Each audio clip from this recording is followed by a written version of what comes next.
Assalamu alaikum, Bismillah ar-Rahman ar-Rahim. Today we're going to talk about the Seljuqs, or if you want to make it plural in Arabic, as-Salajuqa. And I'm wearing my Persianate hat, if you will, with a turban, just for the spirit of the video. Let me adjust my webcam so you can. Alright, that's better. And this is the 6th lecture in our series. We're already halfway through the course. Ahlan wa sahlan, assalamu alaikum ya tullab al-ilm.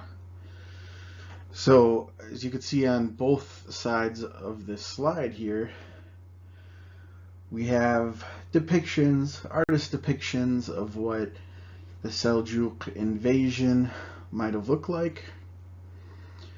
You can see, especially on the left-hand side there, the yurts of Central Asian peoples and the steppes there.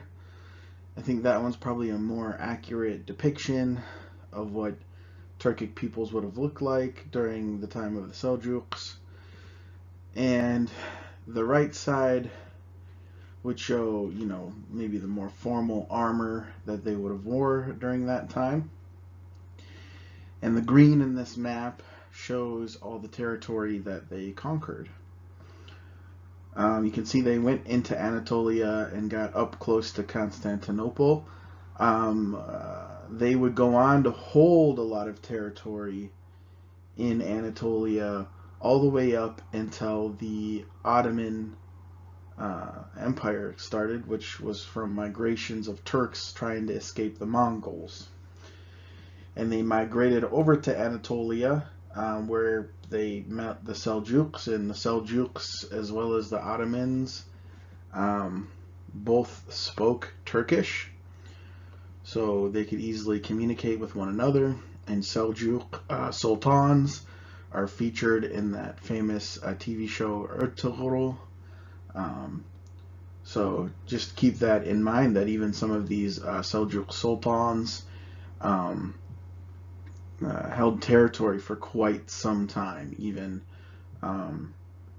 some of them were around after the Mongol invasion. So just keep that in mind, that they were dispersed throughout all this green area here, and some of them may have held power over their localities for quite some time. I'm going to read to you like 2.5 pages from this book here, The Prophet and the Age of the Caliphates. I have an older edition, but I am going to read his section on the Seljuks, which is really kind of the end of his book, because his book is about the Abbasid Caliphate. And the Abbasids, you had the Shi'i century, and then by the time the Seljuks really come around, the Seljuks take complete power away from the Abbasids. The Abbasids are truly even more so figureheads during the time of the Seljuks. They're really quite similar to like the royalty of Britain nowadays. So to begin with Hugh Kennedy's book here, Turks was the collective name given by Arab authors to the members of the nomad tribes who roamed the great steppes and wastes between the northern frontiers of the Muslim world and the borders of China. From these areas they occasionally expanded and threatened the peace of their neighbors. The Huns, whose attacks did so much to destroy the Western Roman Empire in the 5th century, came from this group, as did the Mongols, who were later to cause such havoc in the Near East. Remember that Mongolian and Turkic languages are linguistically related. Their phenotype is very similar, as you can see in both of these pictures. Part of the reason I chose them is because they have that kind of Upper Asian steppe phenotype, if you will. They're probably, the Turks, the Seljuks, during their time would have looked more like modern day Kazakhs, Mongolians, or for the peoples of Siberia than they really would modern day Turks that you find in Turkey, because they have assimilated so many non-Turkic peoples into Turkey that they speak Turkish, but they might have been Arab and Persian genetically, and they learned Turkish and assimilated into Turkish culture hundreds of years ago. So the way that modern Turks in Turkey look, their physical phenotype, their facial features and such, are not how the Turks would have looked when they were first entering the Middle East. So they did look more like Mongols, and they were related to the Huns, who were attacking the Roman Empire in the 5th century. So right before the Islamic expansion, the Romans had already been fighting not only the Persians, but also the Turks on the other front. So they had a multi-front war that they were dealing with. So that's part of the reason why we were able to capture half of their territory. Going back to Hugh Kennedy now, the Turks were almost entirely nomad in lifestyle, dependent on their horses, flocks, and hardy Bactrian camels. Only in a few areas along the fringes of the Muslim world, in towns like Jend on the lower reaches of Sirdarya River, had any of them settled down. Most of them, however, remained as nomads, jealous of their traditional ways and suspicious of the culture of the urban and settled folk they came into contact with. The nomad Turks were essentially pagan, although those who encountered settled peoples tended to convert to Islam. Like all nomad peoples, they had a very decentralized political system. Prestige and some power lay in the hands of families who established themselves as ruling clans, and sometimes took the title of Javru or Khan, and Khan is a Persian derivative, I think. But their power remained dependent on their acceptability to their followers. Only when Turks came to rule settled communities were the rulers able to acquire any effective authority over their tribesmen, and even then it was often bitterly resented. The Arabs had come into contact with the Turks from the earliest days of the conquest of Khorasan, and the Muslims of the area always had to struggle to contain them and defend the settled territories. But despite setbacks, they had always been successful until the beginning of the 11th century. That is not to say, of course, that there were no Turks within the Muslim world. We have seen how large a part Turks played in the armies of both Abbasid caliphs and the emirs of the successor states. These were almost all working as professional soldiers or mercenaries. There do not seem to have been any Turks living as nomads or transhumants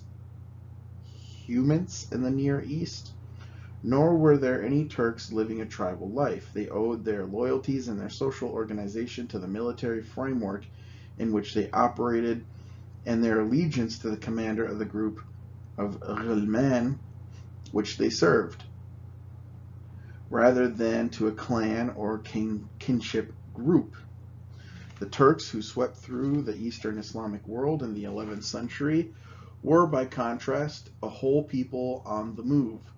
They came with their animals, their tents, groups of poor, often desperate pastoralists, seeking booty if they could find it, but more important, grazing for the precious beasts on which they depended for their survival. These were the people of the Muslims. These were the people of the Muslim sources who came to be called Turkmen. To distinguish them from other Turks already established in the Near East, or serving the retinue of the Seljuk sultans. The Seljuk family did not lead this movement, but rather followed in its wake and attempted with some success to forge a traditional Muslim state out of this unpromising material. The Turkmen who flooded into the Near East came from a group known as the Ghuz or Oghuz. They were supposedly divided into 9 tribes, and so they were known in Turkish as the Dokuz, 9, Oguz, or, as the Muslim sources choose to write it, the Taghuzghuz. It seems that they had moved into the area of the lower Sirdarya to the southeast of the Aral Sea. At the beginning of the 5th century Hijri, 11th century Gregorian, when one of their leading families, the Seljuqs, became Muslim. In this position, they became involved as allies and mercenaries in the complex struggles for control of Muslim Transoxania between the last representatives of the Iranian Samanid dynasty, the Turkish Karakhanids, and the great Mahmud of Ghazna, the Ghaznavids. Turkish by origin, but thoroughly assimilated into the Muslim world, the eponymous Seljuk seems to have died before his family began their march west.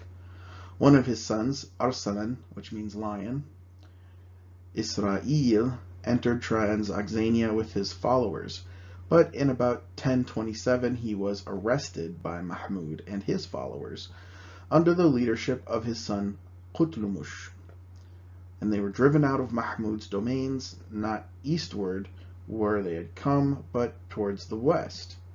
Destitute and without any territory to call their own, they fled along the southern flanks of the mountains of Tabaristan and Dalim and congenial upland pastures of Azerbaijan, which thus became the first area of Central Islamic lands to suffer their onslaught. Here they plundered and attempted to establish themselves without great success, since they were consistently opposed by the local Kurdish population.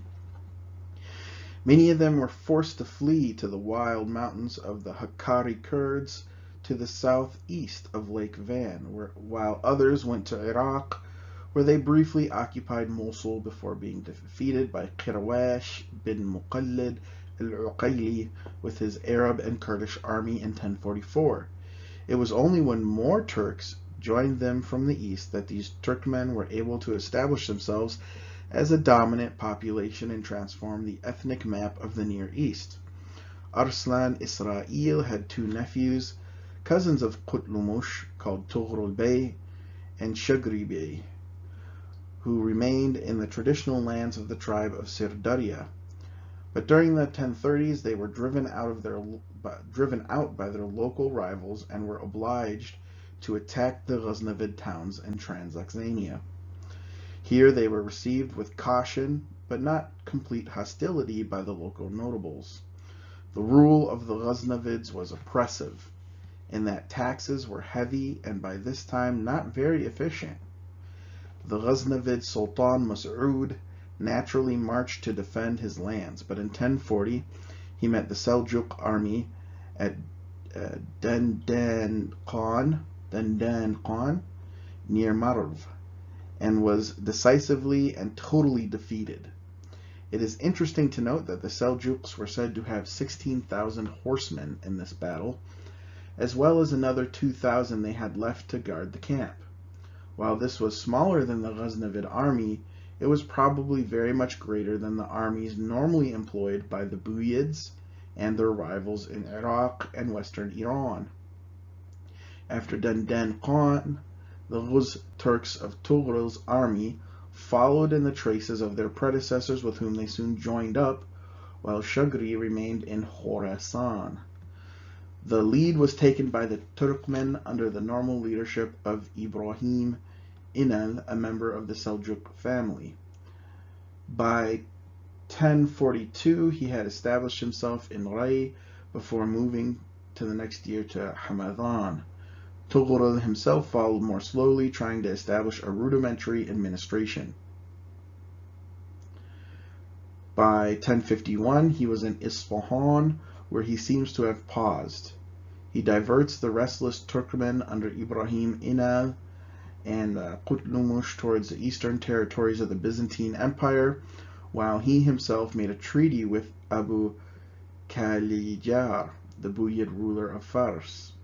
and entered into negotiations with the Caliph al-Qa'im in Baghdad. In Baghdad, all was chaos.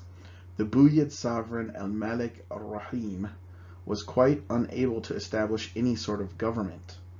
An ambitious Turkish ghulam commander, al-Basasiri, was scheming to bring Iraq over to the Fatimid cause.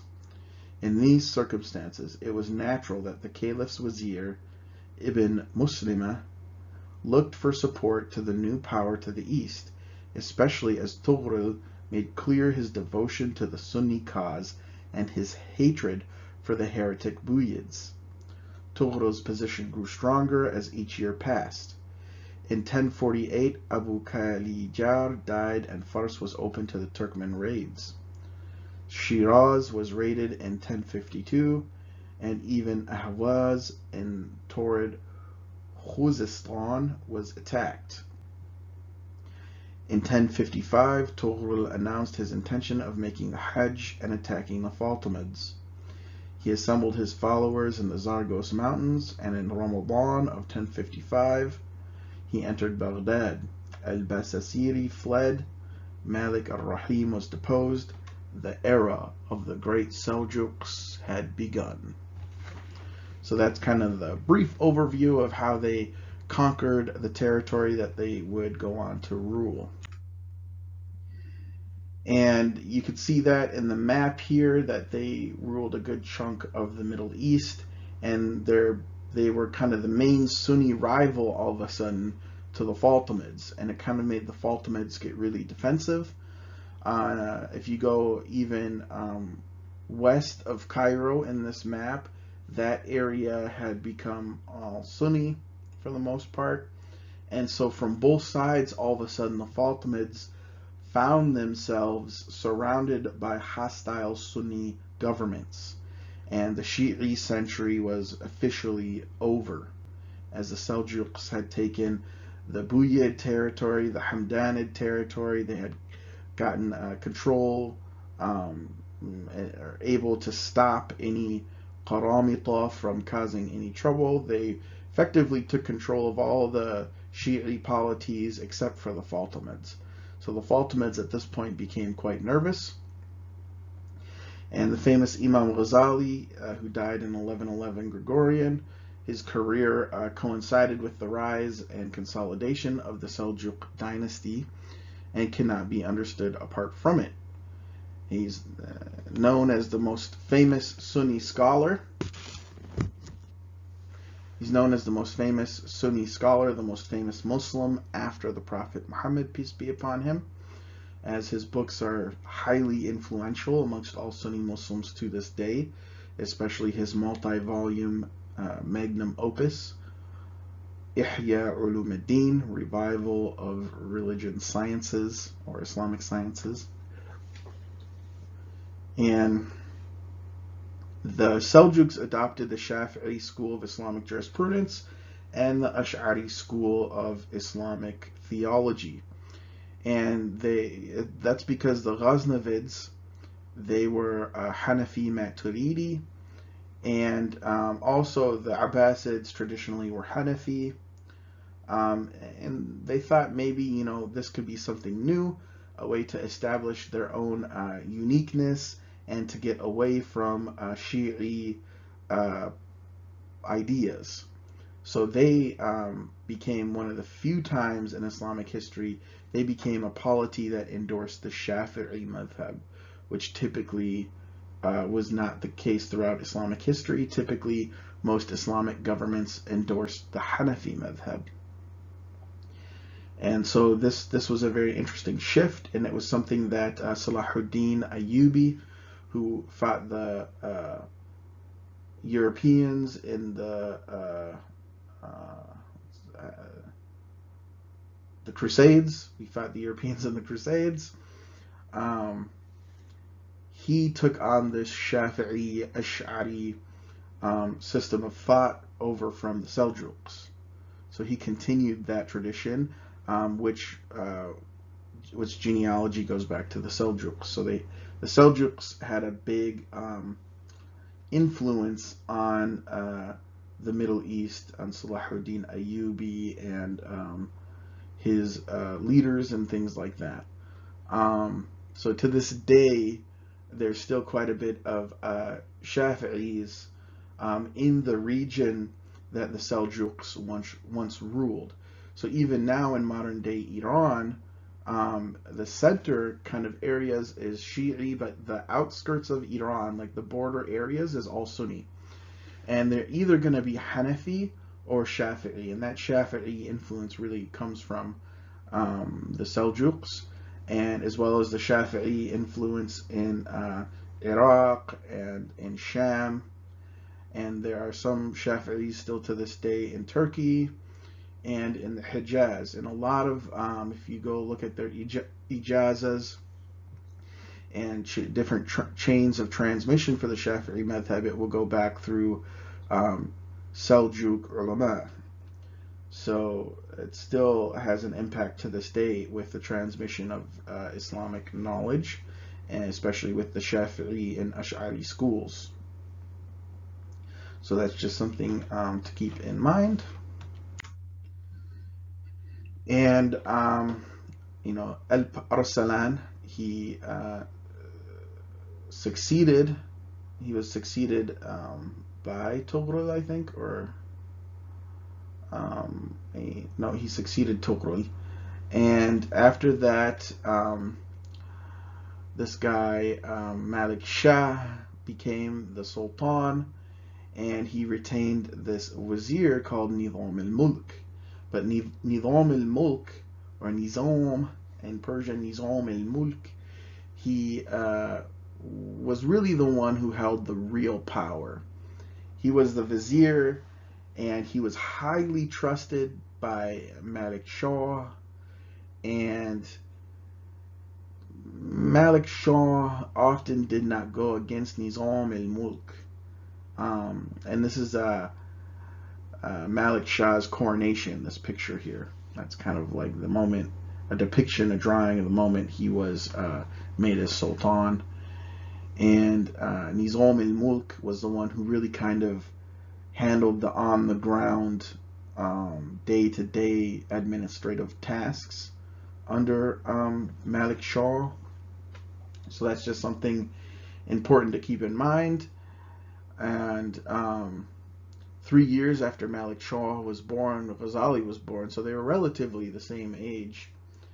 And when Ghazali became 20, I mean, he had been studying in madrasa as a child, but when he became 20, he left his home city of Tus and went to Nishapur or Nisabur to study at the Nizamiya madrasa that was established there. And the Nizam here comes from the ruler Nizam al-Mulk.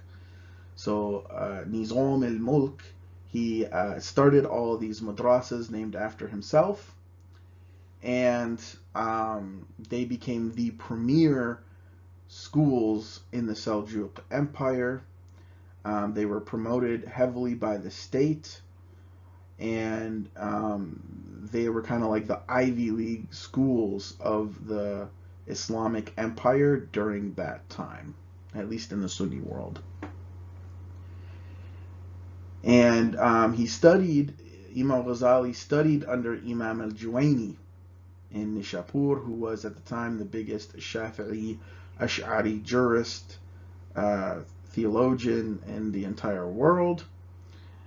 And Ghazali became his star pupil, and Ghazali was just known for his immense intelligence. Wherever he was just more intelligent than everyone else who was there. And so he quickly became famous, and he became famous within the court of Malik Shah, and he became a personal friend of Nizam al-Mulk. And so he was very close to the leadership, the ruling class, the oligarchs, the intelligentsia, and he was largely promoting the scholarship that the rulers wanted. He was a scholar for the dollar, in other words. But despite that, I mean, he was still making legitimate scholarly advances. And all of his books are highly regarded by Sunnis today.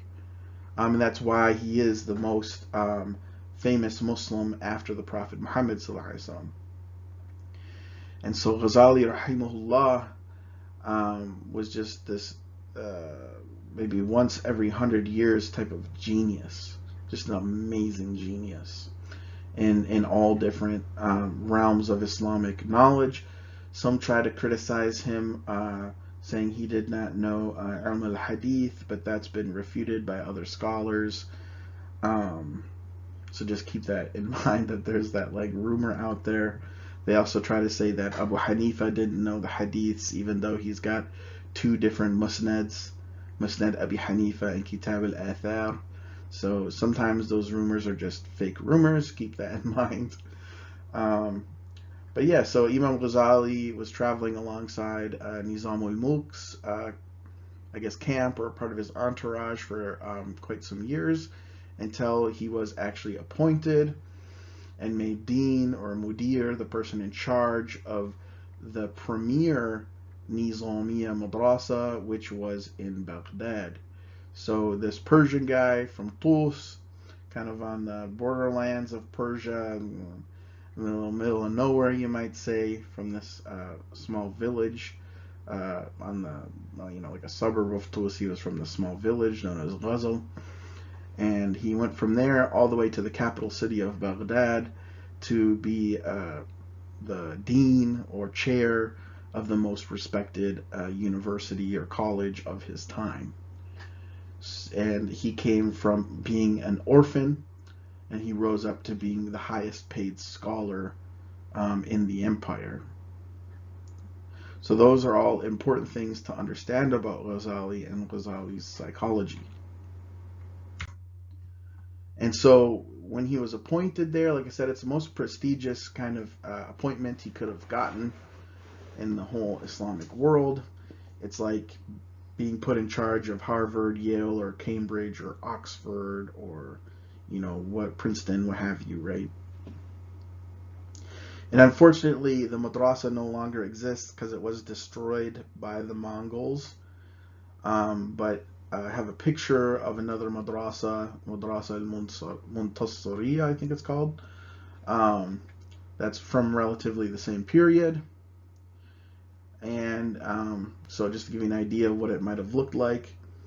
And Ghazali had quickly become the most sought after Islamic scholar in the entire world. So much so that even sultans from Islamic Spain would ask for fatwa from Imam Ghazali in the Seljuk Empire, even though the Muslims in Spain were of a completely different political entity, which they were genetically from the Umayyads. They consider themselves a continuation of the Umayyad madhab and dynasty or caliphate.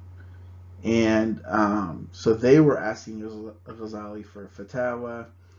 Many people from all over the Sunni world were traveling to Baghdad just to study with Ghazali, especially in Shafi'i fiqh and Ash'ari kalam, which were his specialties, kalam more so than anything else. And he also was a big revisionist or reviver, mujaddid, in Shafi'i legal theory, usul fiqh. He also wrote this book, Aims of the Philosophers, Maqasid al-Falasifa, and Tahafat al-Falasifa, Incoherence of the Philosophers. A book that I have actually a specific video on that book, which maybe I'll include after the slideshows here. And Ghazali also studied Ismailism and refuted it in different books. He's actually one of the earliest historical witnesses to Ismaili thought, or what's known as the Ismaili Dawah. And so there's an assigned reading for your reading response that has to do with that. And he was the main scholar who could provide the Seljuqs with imperial propaganda or ideology, because their greatest enemy was the Shi'i, Ismaili Fatimids, who we talked about. And so he was able to revive, Sunnism essentially, and bring Sunni scholarship to heights that went way beyond anything that the Shia produced at the time. And it was really advantageous for the Seljuqs, which is why they appointed him to this high position.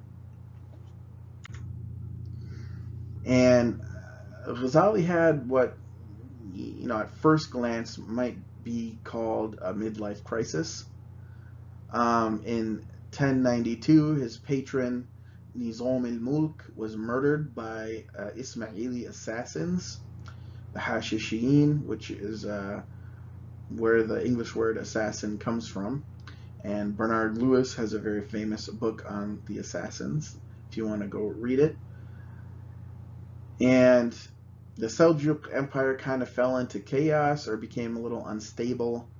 And there wasn't a political authority that Ghazali could identify with. I believe Malik Shah was also assassinated. And so the whole Seljuk leadership had rapidly changed, and Ghazali didn't have any personal connections really with the upper leadership in the Seljuk Empire. And that kind of apparently caused quite a bit of stress for Ghazali. And it caused him to become hysterical. And hysterical in the clinical sense means you're questioning yourself in very deep and serious ways that causes pathology. It causes symptoms, very serious symptoms, because of your questioning yourself so much. And Ghazali had such a mental breakdown that he couldn't speak. He literally lost his ability to speak. And he is portrayed as just sitting there kind of mindless, not able to do anything, like completely, utterly paralyzed in a sense. Not literally, but psychosomatically, if you will. And he realized that his intention for teaching at the Madrasa Nizamiya was not, his intention wasn't purely just to do good deeds for Allah subhanahu wa ta'ala, but it was for fame and prestige and probably money, even though he doesn't necessarily say so. And he felt like he was destined for the hellfire. And this is, I believe he was about exactly 40 years old, 40. And so he thought about completely giving it all up and changing his life, and that is exactly what he ended up doing.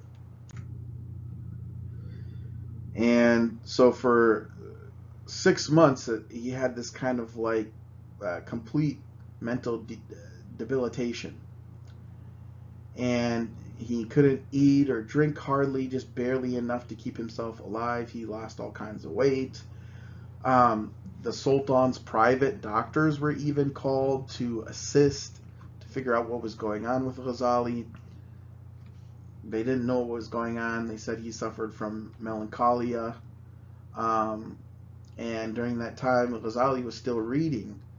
And he had been reading Sufi texts. His brother, Ahmed Al-Ghazali, who's quite famous still to this day in South Asia, Ahmed Al-Ghazali is a very famous Sufi and gave his brother Abu Hamid Al-Ghazali, the one we're talking about, Sufi books, which Ghazali would then read. And he realized that the Sufis were correct and that they were the true path, and that Sufism was the only way to bring about the type of self-discipline to make sure that every action you do of every moment of every day is for Allah subhanahu wa ta'ala, that your niyyah is always correct. And it also helps you with self-discipline to do more and more worship. And Ghazali would talk a lot in the Ihya Ulumuddin about time management and making sure that you manage your time very well so that every moment of every day is an act of worship. And so he gave up his position at the Madrasa Nizamiya and wanted to accept this life of humility, anonymity, and lowliness. And he just told people he was going on Hajj, and he disappeared. And he started walking on foot from Baghdad to Damascus.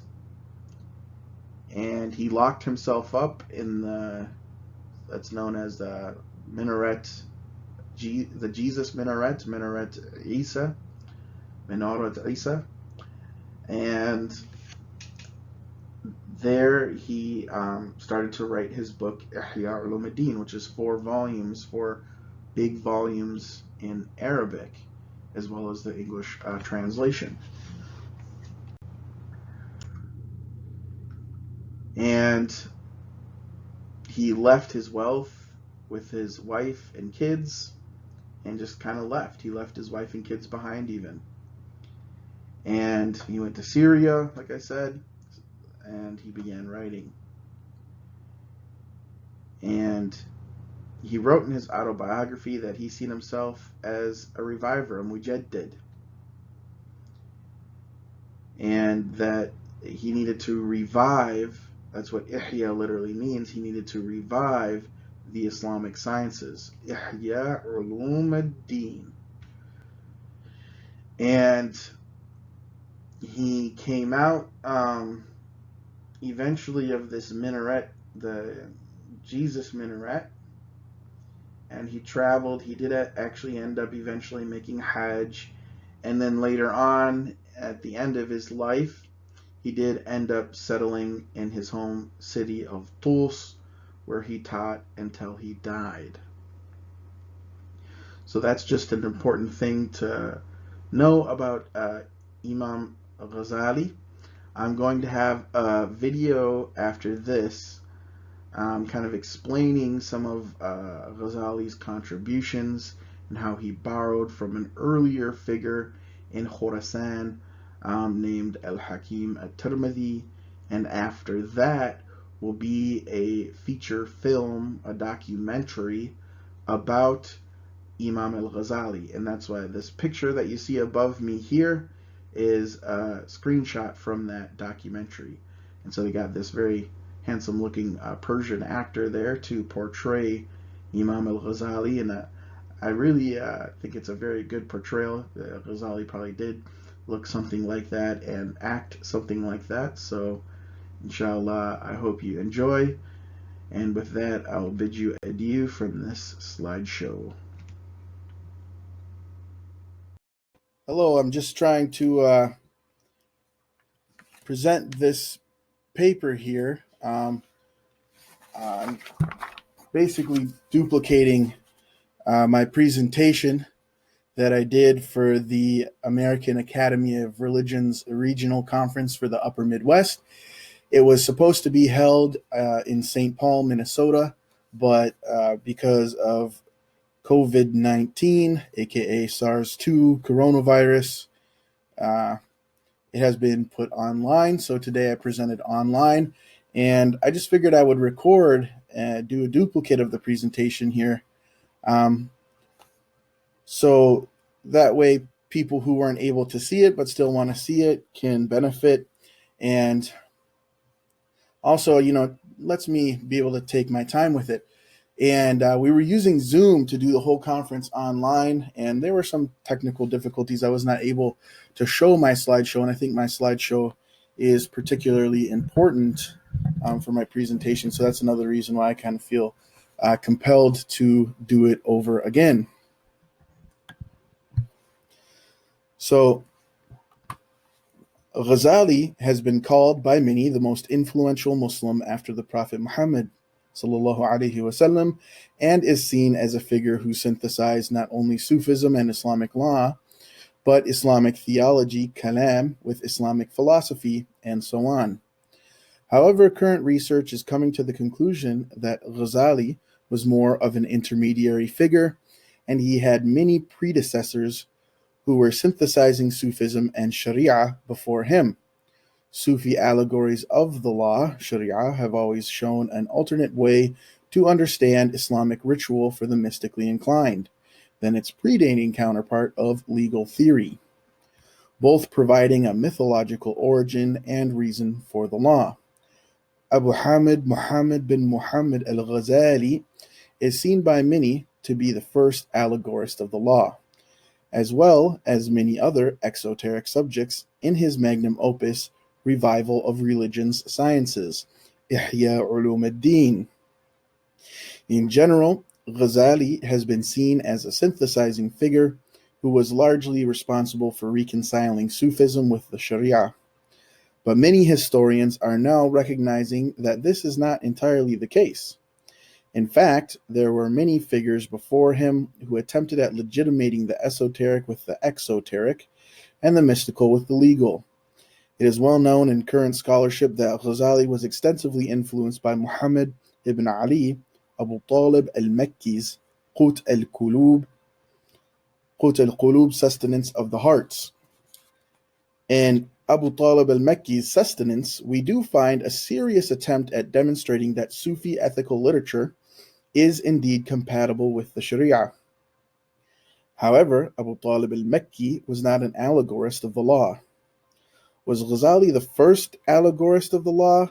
It is not entirely known who precisely first developed Sufi allegories of the law, but one figure who does predate Ghazali in this respect is the 9th century Khurasanian mystic Al-Hakim at-Tirmidhi. But did Ghazali draw from the corpus of Tirmidhi? Bent Radka would say yes, and Ghazali's texts would indicate as such.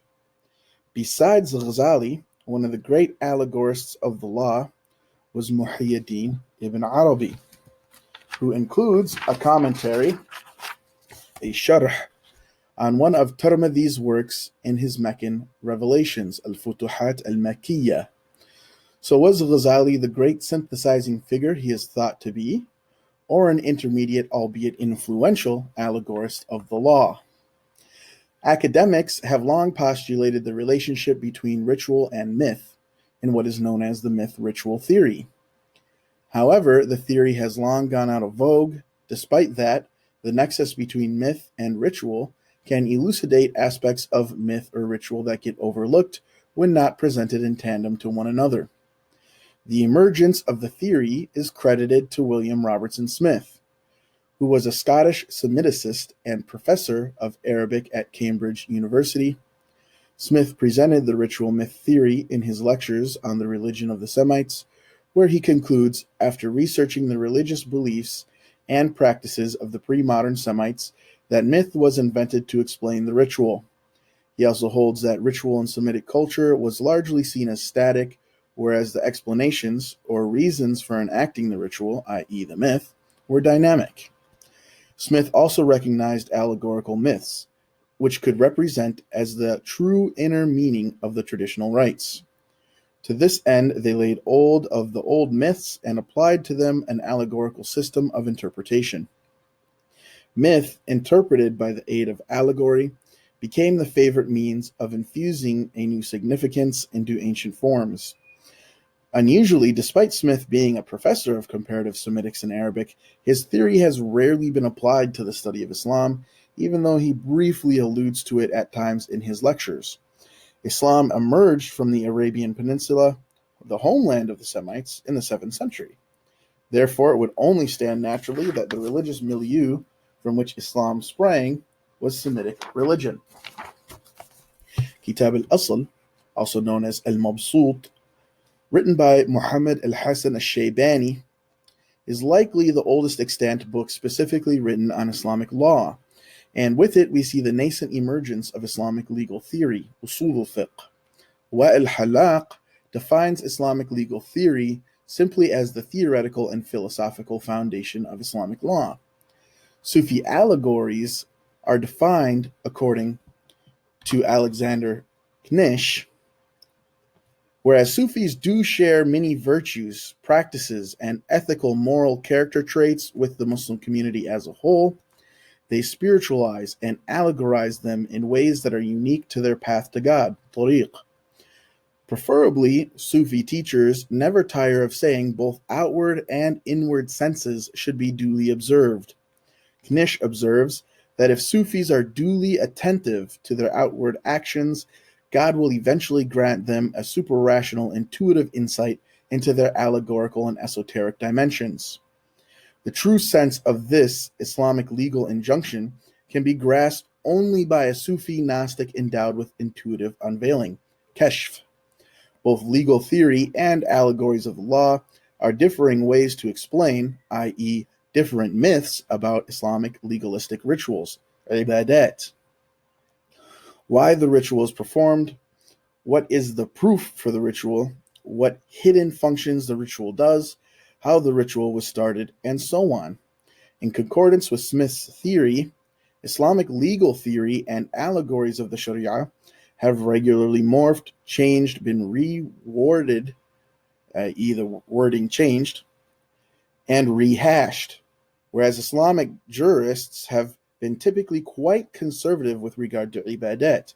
The actual rituals do not change. And this, however, regularly transmuted in form. In this sense, one might say Ghazali was one of the great mythologists of Islamic ritual and arguably the most influential Islamic scholar ever. There is little doubt that Ghazali was highly influential in popularizing the Sufi allegorical genre, as well as lending legitimacy to the long-established genre of legal theory. His revival would be received even in far distant lands such as Andalusia and Somalia. However, there is an earlier allegorist of the law who also defended early Islamic mysticism from suspicious polemics against the Islamic esoteric tradition, namely Abu Abdullah Muhammad bin Ali al-Hasan bin Bishr bin Harun al-Tirmidhi al-Hanafi al-Hakim, to give his full name, who was born in Termez, Transoxania, sometime between 820 and 830, and he died somewhere between 905 and 910. That's Gregorian. He was simply known as Al-Hakim at-Tirmidhi, the Termizian sage, and he is known as the most prolific writer in the classical period in Islamic mysticism after Sulami. It is well known in current scholarship that Al-Hakim at-Tirmidhi had a significant impact upon Ibn Arabi, who writes two different commentaries, Sharh, on Tirmidhi's Khatam al-Awliya, which is included in the Futuhat. But what was Tirmidhi's impact on Ghazali? There are two important motifs. So here's a slide explaining, you had Al-Hakim at-Tirmidhi, you had Al-Ghazali, and then you had Ibn Arabi. And these are maybe, you might say, the great Islamic allegorists of the law. And you have in the corner, maybe I can move this here. You have over here, it says Asrar al-Sharia. So the secrets of the law. You have Al-Ma'ani al-Batina, or the esoteric meanings.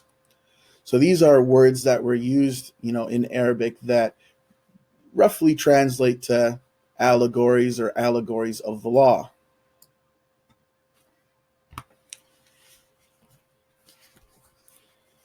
So there are two important motifs that Tirmidhi expresses throughout his work. The duality of all concepts having both exoteric and esoteric dimensions, and God's secrets imparted to a spiritual elite. Ghazali will use these exact motifs in his allegorical discussions of ritual, which are evinced by such chapter titles as The Secrets of Prayer and The Secrets of Pilgrimage. Tirmidhi has an allegorical book entitled The Pilgrimage and Its Secrets. The particular wording of secrets are shown here as asrar, right here, is as an esoteric concept is also promulgated by one of Tirmidhi's contemporaries, Abu Sa'id Ahmed al-Kharraz, death 899 Gregorian, who authored the no longer extant Kitab as-Sirr, Book of Secrets. Apart from these above-mentioned motifs, another concept that is common to both Tirmidhi and Ghazali is the domination of the intellect, aql, over the limbs, jawarih, and having presence of the heart, qalb, alongside the movement of the limbs. This concept harkens back to the early Sufi figure Abu Abdullah Harith bin Asad al-Muhasibi al-Basri, who authored Al-Masail fil A'mal al-Qulub wal-Jawarih, issues regarding the action of the heart and the limbs. Tirmidhi says, the heart is the commander, Amir, over the limbs, and he gathers his soldiers from intellect, knowledge, consciousness, memory, understanding, and acumen. He wages war against the ego and passion. Thus he indeed gets salvation. In another place, Tirmidhi says, verily God, the Exalted, emplaced in the angels intellect without a desire. He emplaced in the animals carnal desire without an intellect. He emplaced in the son of Adam both the intellect and carnal desire. Whoever's intellect overtakes his carnal desire is better than the angels, and whoever's carnal desire overtakes his intellect is worse than the animals. Compare this to Ghazali, who says, it, or he, must make a servant of the limbs and organs and a minister of the intellect. He also says, he is prepared for gnosis, ma'rifah, only via his heart, not a limb from his limbs. Thus the heart is learned, alam, in God, and it draws near to God, and does deeds for God. It seeks out God, it reveals what is with God. Rather, the organs are only followers, servants, and tools used by the heart. The heart uses them like a king using his servant, like the shepherd uses them for his flock, and the craftsman for the tool. The above passages make it clear that these two Khorasanian authors were using the same motifs in the allegorical genre, and Ghazali was probably reading his predecessor Al-Hakim at Tirmidhi.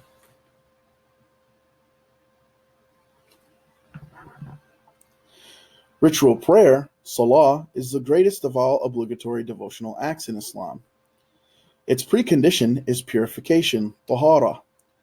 In his introduction to the Ihya, Ghazali states he plans to mention in his section on devotional rituals, ibadat, the details of legislating them, the secrets, asrar, of their meanings, which are necessary for understanding the hereafter. There he also says, verily then, knowledge of behavior is divided into knowledge of the exoteric. I mean, knowledge regarding deeds of the limb, and knowledge of the esoteric. I mean, knowledge regarding deeds of the hearts. Tirmidhi authored a book called Al-Akyas wal-Mughtarrin, which you can see here on the right-hand side of the screen. For whatever reason, the publisher kind of put his own title, Taba'i al-Nufus, so Taba'i al-Nufus, which I really don't know why. A lot of people think it's very strange. But if you see here, it says, وَهُوَ الْكِتَابِ الْمُسَمَّى بِالْأَكْيَاسِ وَالْمُغْتَرِّينَ. So that translates to the perspicacious and delusional, which we can be fairly certain Al-Ghazali borrows from quite extensively in the Ihya.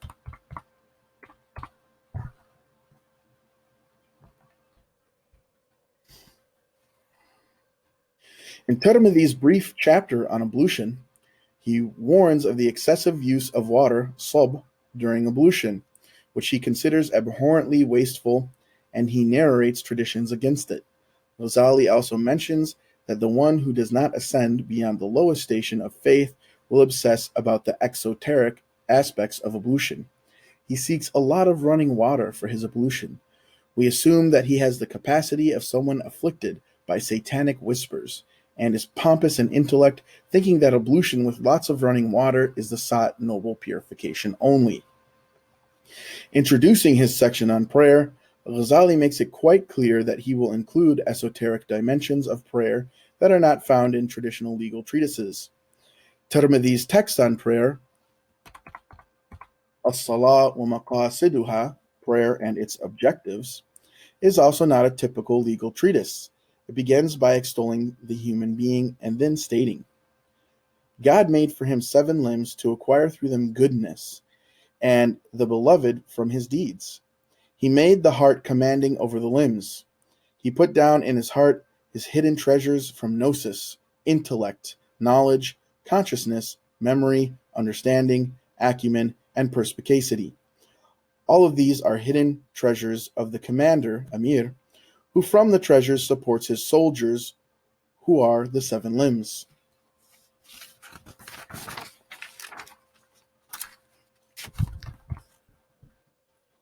Bent Ghadka has always suggested that Ghazali cites Al-Hakim at Tirmidhi in the Ihya, specifically the chapter Condemnation of Delusion, Dhamm al-Ghurur.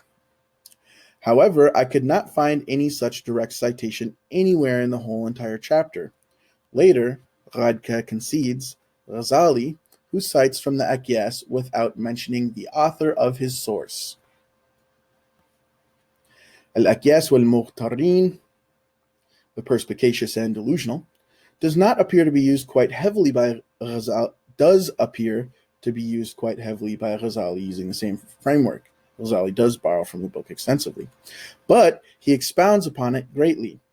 Ghazali says, the perspicacious are those that God wanted to guide, hence Islam and guidance expands their breasts. The delusional are those God wanted to misguide, hence he made their breasts narrow and wrongdoing as if they were climbing the sky. In his chapter, Condemnation of Delusion, it is known that Ghazali uses traditions from Tirmidhi's magnum opus, Nawadir al-Usul, pictured just above me here in the middle of the slide. So this is a very famous hadith collection that Hakim at Tirmidhi had put together. You might say that primarily, first and foremost, he was a muhaddith as well as a mystic. In my humble opinion, I would say that he was equally a muhaddith and a mystic. He was very well versed in both hadith and what you might call ma'rifah or tasawwuf or whatever word you wanted to use it. From my examination of Hakim at Tirmidhi's texts, I never saw him use the word tasawwuf, but he uses the word ma'rifah.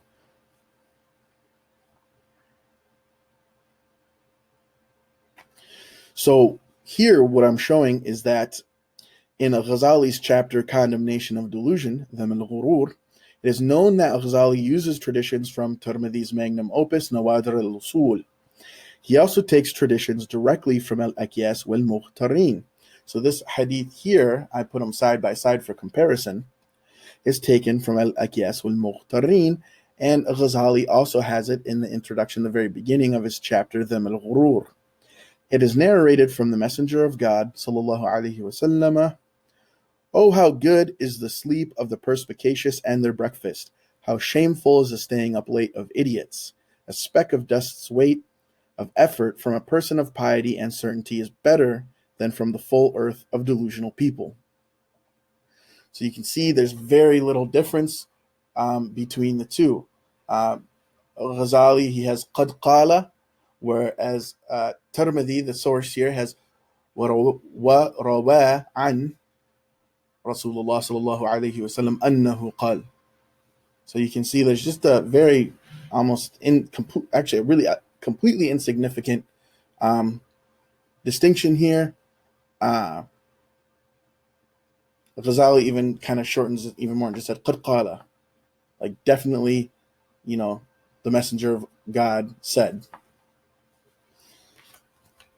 Tirmidhi says in his introduction of Al-Akyas, we find the religion of God, the glorified and sublime, clear upon 3 pillars, upon the truth, justice, and sincerity.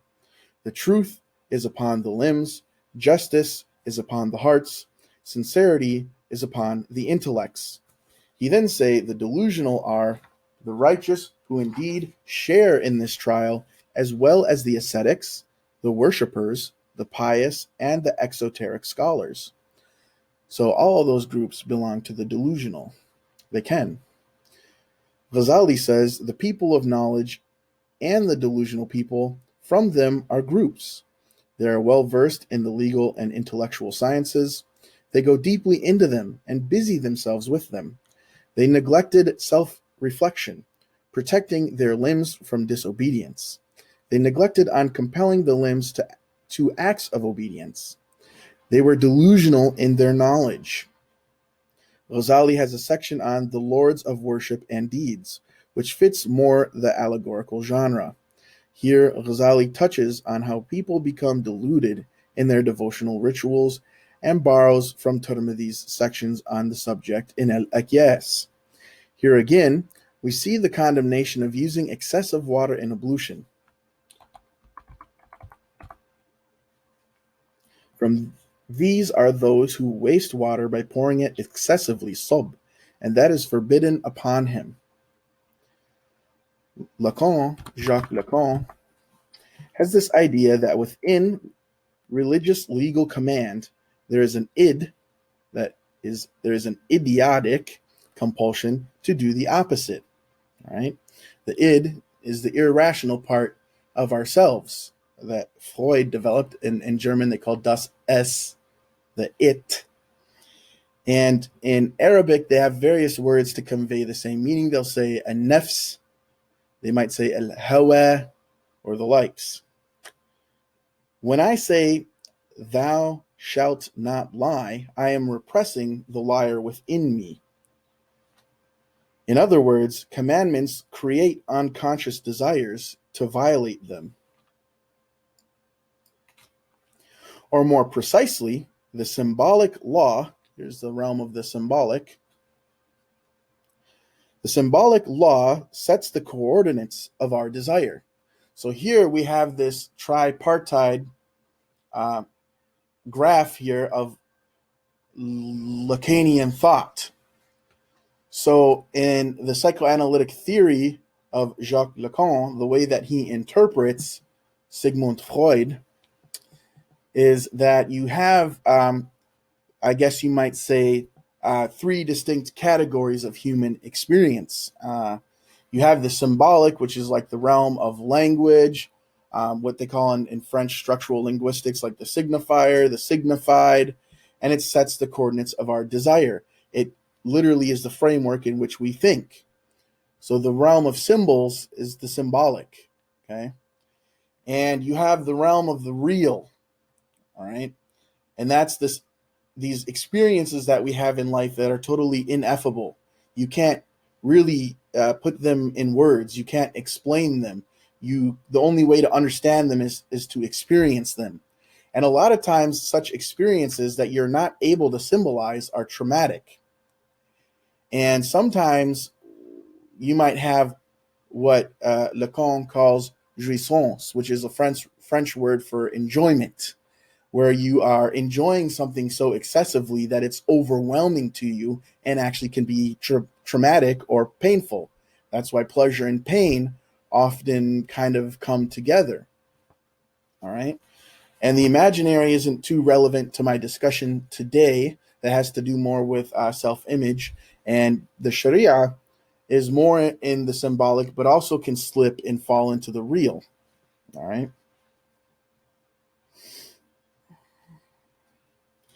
So let me repeat this. Or more precisely, the symbolic law sets the coordinates of our desire. Lacan says, I would not have had the idea to covet it if the law hadn't said, thou shalt not covet it. All right. The law causes our desire to flare up in violation of the law, to exceed the law, which is the Freudian death drive. This drive to always have excess, even if it may lead to death, such as in the case where one eats fast food until he perishes, or how one takes drugs until he ODs. The law, despite being in the symbolic realm of language and signifiers, when imposed on you, can become traumatic. It can become from the realm of the real. On the opposite side, transgressing the law can also be traumatic jouissance. All right, transgressing the law can be so pleasurable that it's traumatic. Okay, that's overwhelming. Enacting religious law worship, external rules are religious beliefs for both Jews and Muslims, where they show their belief with action rather than just merely declaring creed. In the case of Judaism, one might argue that Christianity emerged as a force demanding self-turmoil to be examined. And for Islam, Sufism came as that force for self-examination via allegorizing the law. Exoteric legalistic hair splitting became accompanied by the esoteric hair splitting of inner vices, the super-ego obverse of the law, the Über-Ich, the super-ego. So the Sharia proper you might categorize as the ego ideal or the Ish ideal. All right. This helps to mediate the traumatic real of the law and the jouissance of its transgression. Law is experienced as externally imposed, contingent, and traumatic. It does not come organically as the result of self-knowing and self-realization, like the Sufi tradition's super-ego ethical elements.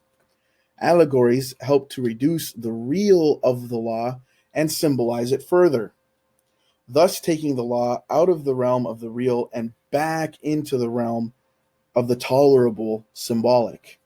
Sharia is ego ideal. Ego ideal is the network of socio-symbolic norms and ideas that the subject internalizes in the course of his or her education. It is the superego that makes us feel guilty of betraying the ego ideal. Therefore, the superego is the natural obverse of the law.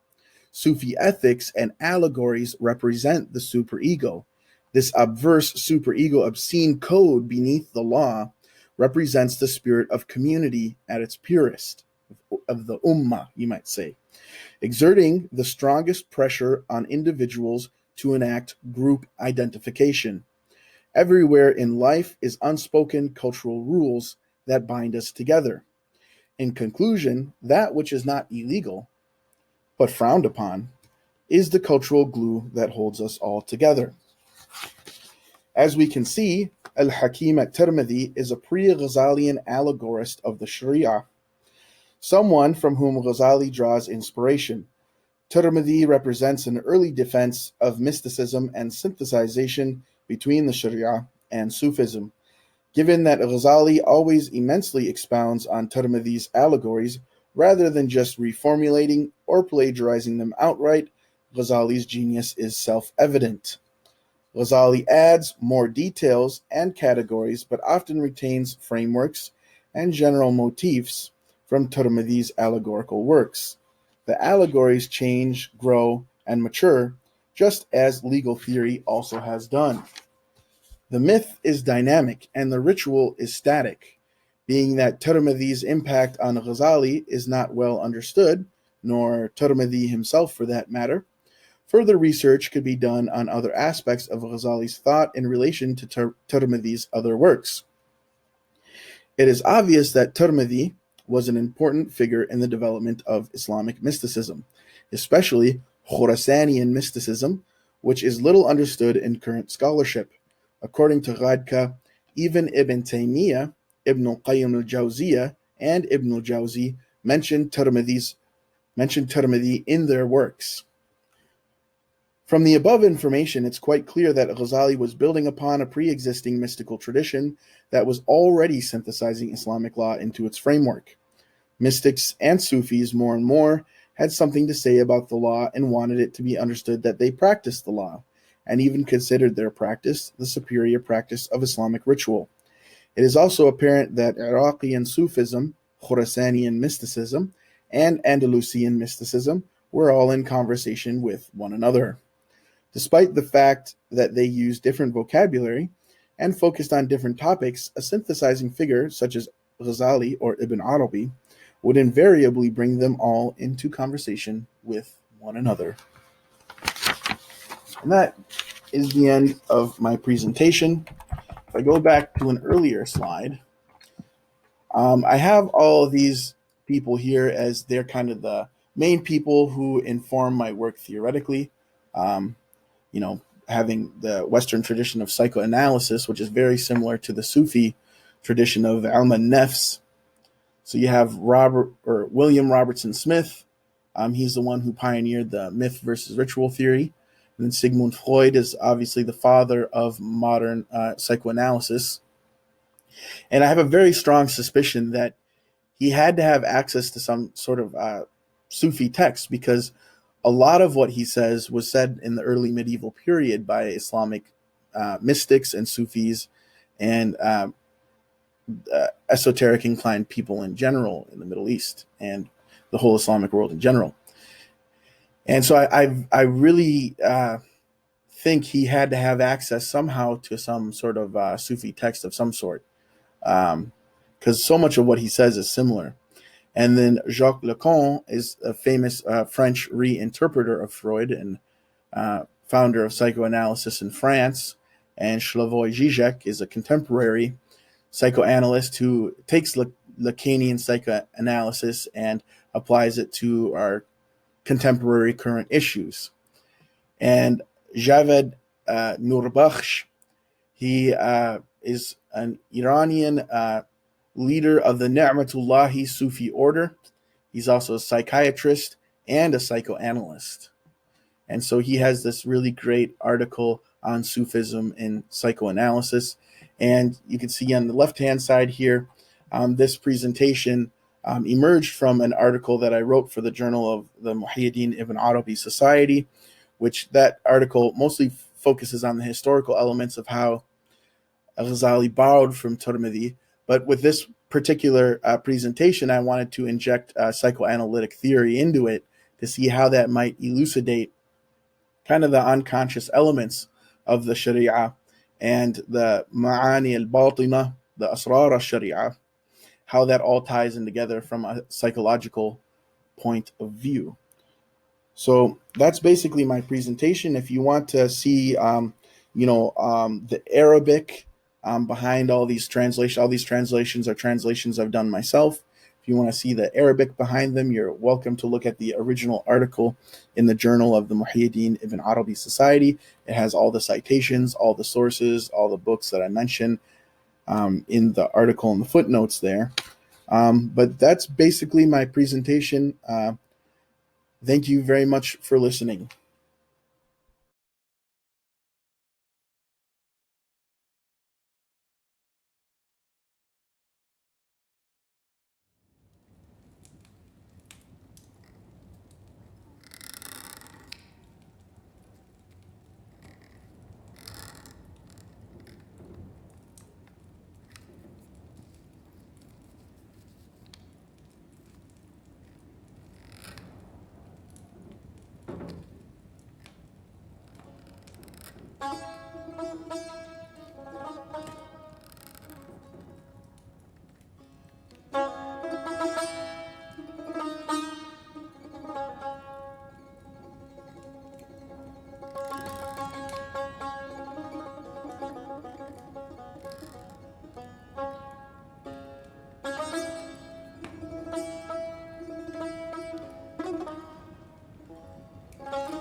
From my early youth, since before I was 20, until the present time when I am over 50, I have recklessly launched out into the midst of ocean depths.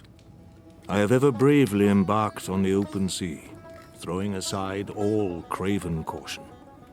I have poked into every dark recess. I have made an assault on every problem. I have plunged into every abyss. I have scrutinized every creed of every sect. I have tried to lay bare the innermost doctrines of every community.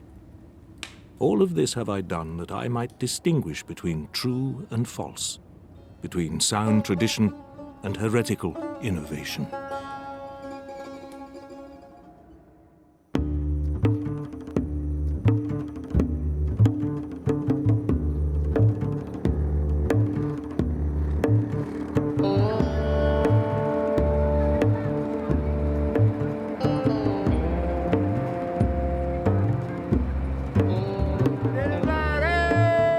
come into this world and we leave it. That much is certain, I think. It's this road we're traveling on that we need to figure out. But then knowledge is like the horizon. It recedes as we approach it, so there is always the need to know more. From Malibu to Mecca, and now Mashhad, I've been seeking my answers from philosophy and religion, and turned to the teachings of Islam. It may not seem an obvious choice, especially if you buy into that clash of civilizations scenario. But then with so much happening in the world today, things that I've taken for granted are being called into question.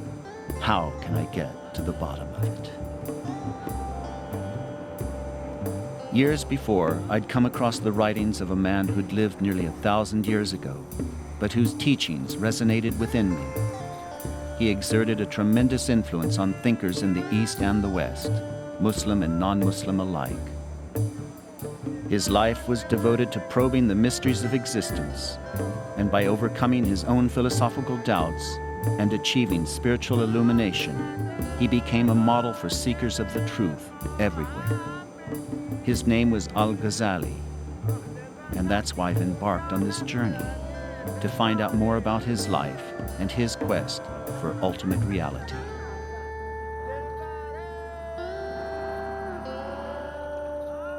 Al-Ghazali is generally regarded as one of the 5 or 6 most influential thinkers in the history of humanity. And his great message for posterity, and probably the main reason why he's so subsequently revered, is that he shows that at the living heart of every belief and every practice of Islam, there is a spiritual purpose and a process of repentance and upliftment and transformation. That's why he's called Proof of Islam. No one else quite has that title. It is here in Tus, Khorasan, in northeastern Iran, that the journey begins.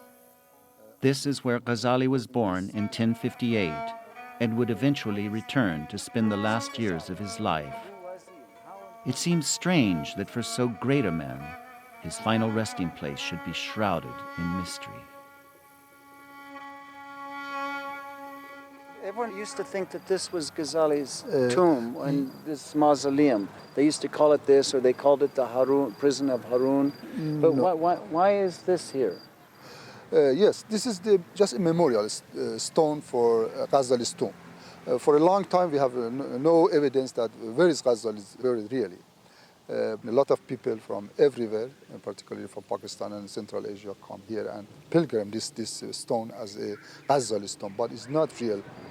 There is another point that archaeologists suppose Ghazali should be buried there, and this is over the Great Wall of Tus at this time. If you like, we can have a look for visit this here. Yes.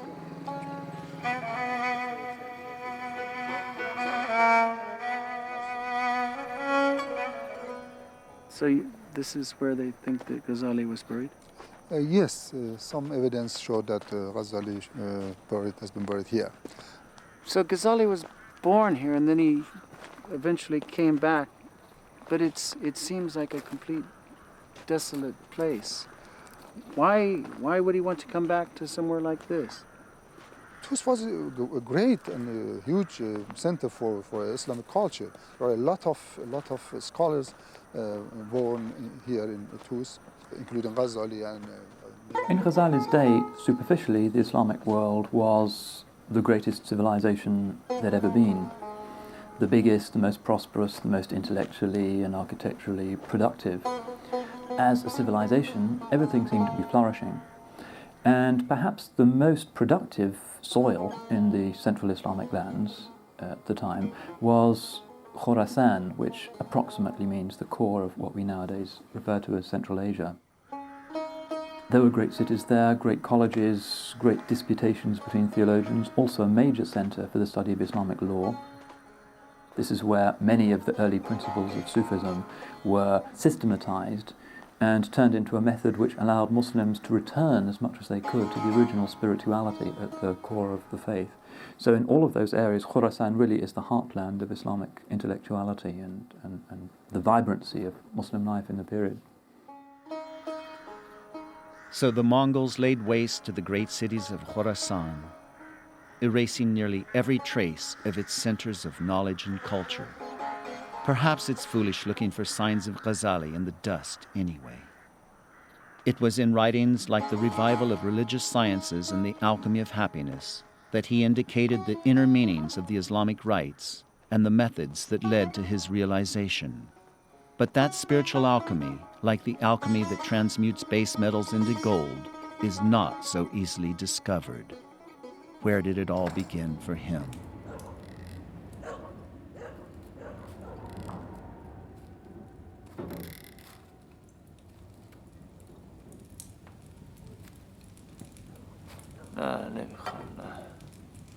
As it is my self-proclaimed aim to be a seeker of truth, I need firstly to discover the foundations of certainty itself. Human nature in its base condition is one of emptiness and ignorance of the unseen worlds of God. Human beings attain this knowledge through organs of perception. In fact, each of the senses is given to us that we may understand the world of created things. The first thing created in us is the sense of touch. Touch allows us to perceive heat and cold, wet and dry, smooth and rough. But by using touch alone, we are unable to perceive colors and sounds. As far as touch is concerned, these have no reality.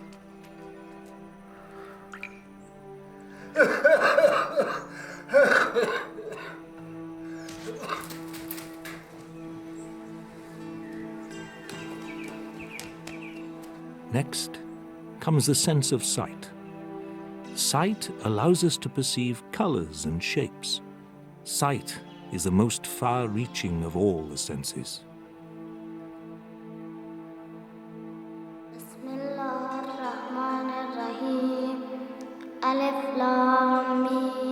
Then comes hearing, which allows us to hear sounds of various kinds, then taste, and so on, until the senses are all present.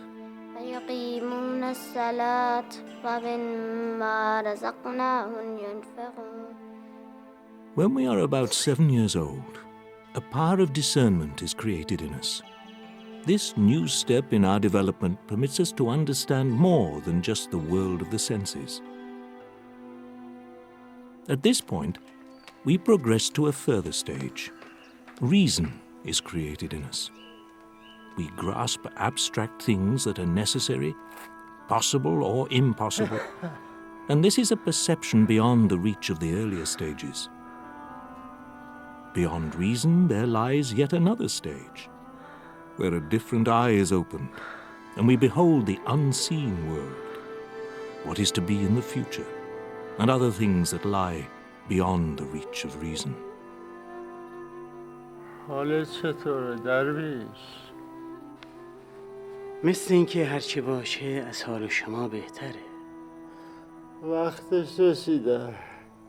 تقاضای محبتی دارم. تو خوب میدانی هرچی از دست من برمیاد دریغ نخواهم کرد. پسرامو با خودت ببر. اونا به سن تکلیف رسیدن.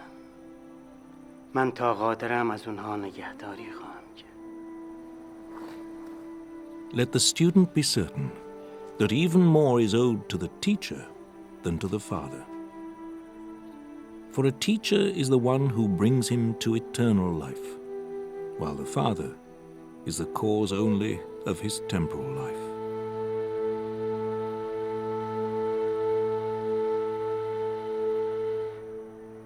The idea that the father of meaning, which is the teacher, is more important than one's actual biological father is an old theme, and Plato has Socrates telling us this in the Republic.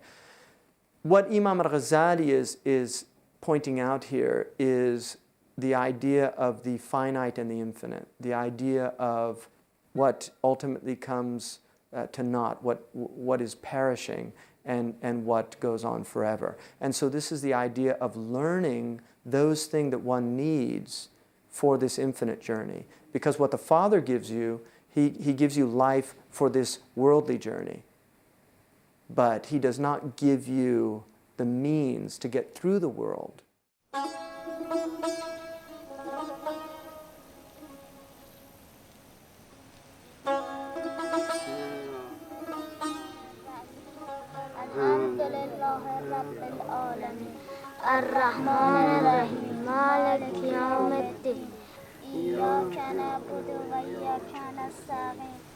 خدا بیامرزدش نور چشمان من. پدر در لحظات قبل از مرگش شما را به من سپرد که تا آموختن علم راهنماتون باشه. اینجا محل مردگان. ما باید به سوی زندگی بریم. به سوی زندگی.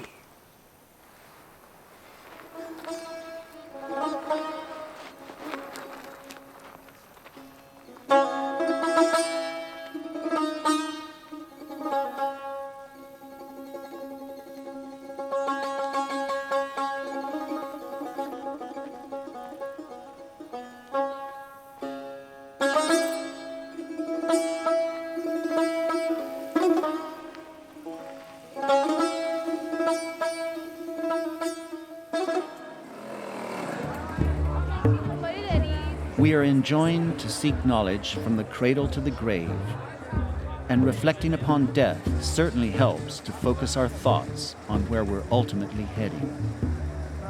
But with the distractions of the world pulling us in so many directions, it's easy enough to lose sight of what we should be preparing for. What kind of obstacles did Ghazali encounter on his way to spiritual awakening?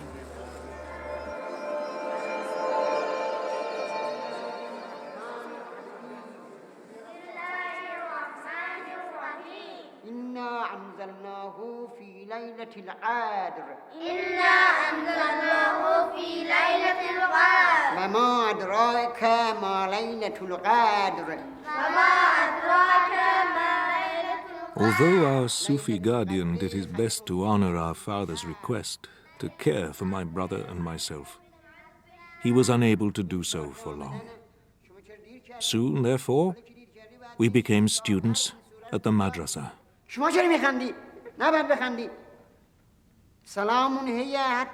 and his younger brother Ahmad were left by their father at the care of a friend of his before his death, who was himself a faqir, a Sufi.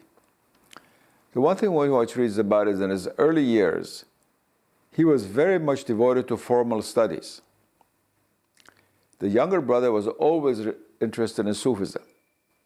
And there was an aspect of bookishness about him, you might say, in his early years, which also, of course, made him a very great scholar later on. We had become students for the sake of something else other than God. But he was unwilling that it should be for the sake of anything but himself.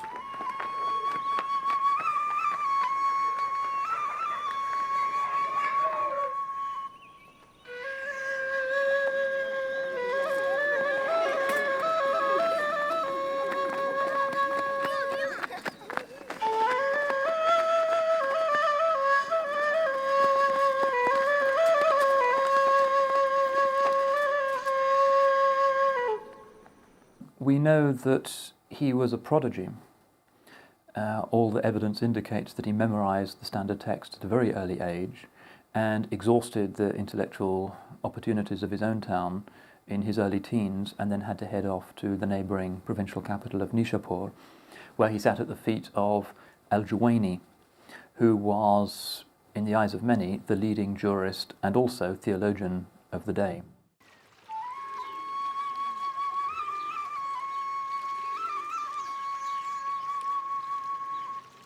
From an early age, I constantly thirsted after a grasp of things as they really are. For me, this was something instinctive, a part of my God-given nature, a matter of temperament, and not of my choice or contriving.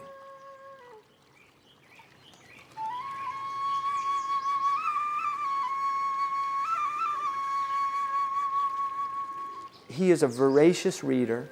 He is somebody who wants to understand everything. He has an insatiable appetite for knowledge. He actually says about kalam, which is theology, he says that I did not write anything concerning theology until I had memorized 12,000 pages of the great theologians of Islam.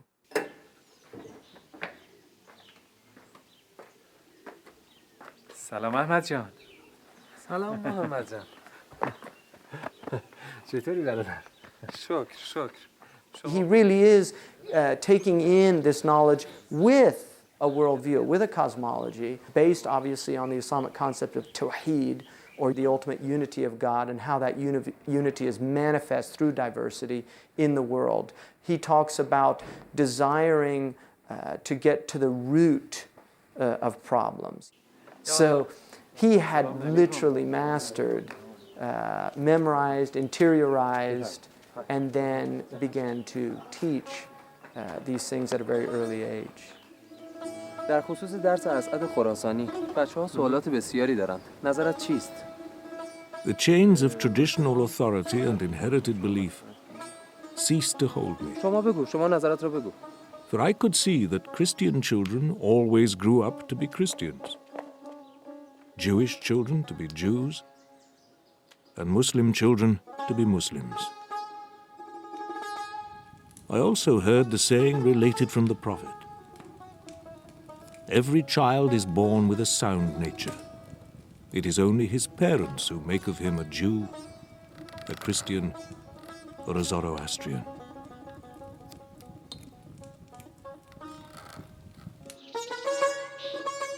Ghazali had observed that while certain external factors shaped the different forms that revelation and religious experience could take, at the heart of all of these is the divine existence, and it is in man's nature to seek this reality. When Ghazali speaks about sound nature, that referring to the hadith of the Prophet, you know, this word fitra. Can you explain to me what that actually means? Fitra means actually the nature, but as it is the primordial nature of man, is the fitra, man as was created by God. And if you ask what this consists in, one can say in love of God and worship of God. Man is created for that. Now, the highest worship or the highest form of worship is knowledge of God. And if serving God for humankind means knowing God, then it refers to the intellect God has given man so that he can know him. This knowledge naturally is the identification of the known and the knower. One can put it like that. Man is made for this union. And that is why I say his primordial nature. By nature, man is a worshipper. Just as created by God.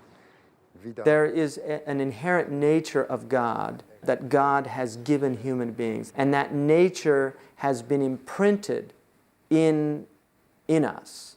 And one of the things about this nature, and I think Imam Al-Ghazali's life is a reflection of that, is that there is a gnawing pain in the soul, and it does not go away. And one of the tragic aspects of human existence is that when we remove God from our search, and whatever we call God, if the Buddhists talk about ultimate reality, ultimate concern, this is still approximating our understanding of God. God is ultimate concern. If we remove ultimate concern from our lives, we have to find substitutes. This is human nature. We will find substitutes to fill that hollow space within man, because man is essentially a hollow being. So how can we reconcile faith with reason? It's become a luxury to practice religion unquestioningly in the modern world. On the one hand, there is cynicism and no absolutes.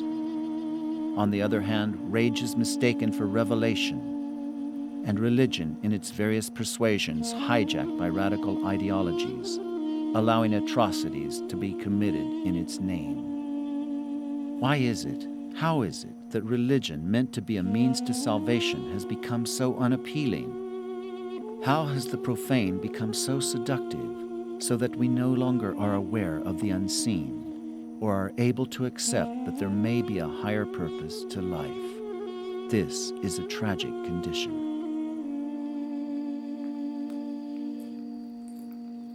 The ancients, even in their pursuit of the mundane, always knew that tradition and the pursuit of the sacred were always so much more important.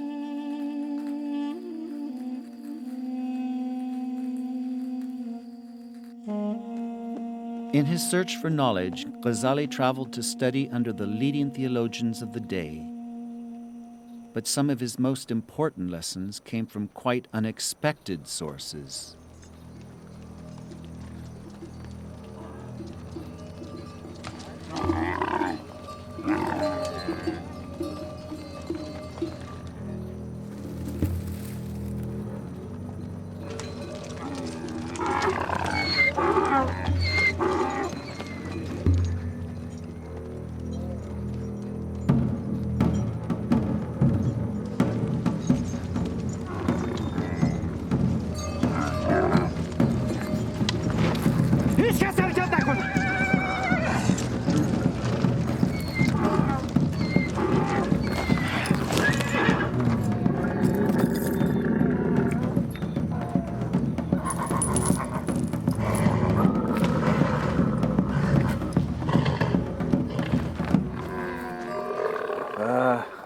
اینجا چیه ها؟ چیزی نیست. چیزی چیزی نیست. خواهش میکنم اینا رو به من برگردونی. این چیزی نیست. این کاغذهای بی‌ارزش چندان ارزشی ندارن ها؟ این تمام اندوخته من از سفر گرگانمه. تمام اون چیزایی که تو این چند سال از استادم یاد گرفتم، این همه چیز منه. از کافیه همه اینا رو ازت بگیرم تا دانشت پوچ بشه.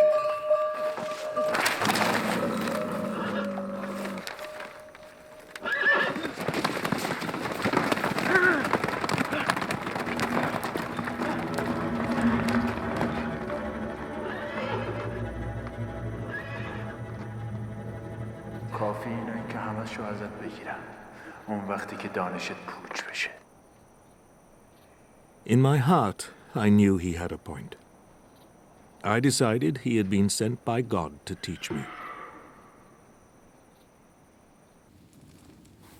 Having experienced a run-in with a band of cutthroat robbers, I resolved to guard myself and the knowledge I had gained against any future encounters.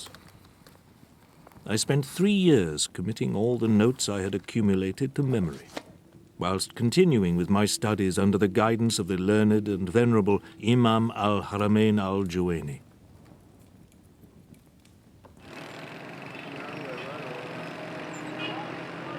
The world has always been fraught with dangers, and as Ghazali said, you only really possess what you can't lose in a shipwreck. So do we spend our entire lives watching from the shore, or despite the dangers venture out in search of a deeper knowledge, one that isn't to be found in books alone? Imam Al-Ghazali recognized that there were basically 4 types of knowledge. The first type of knowledge was sensory knowledge, knowledge of the sensoria, that we had this ability to perceive whether it was hot or cold. We could look and see that it was day as opposed to nighttime. But he examined this and recognized that it wasn't true, that a man, a feverish man, would think it was hot when in fact it was cold. We can't deny the knowledge of the senses, but he recognized that the knowledge was not infallible, that the knowledge was something that we could be deluded into thinking, in fact, something, and it was not. Sight is our most powerful sense. But when we look at a sundial, our sight tells us that the shadow on it is standing still. There seems to be no movement.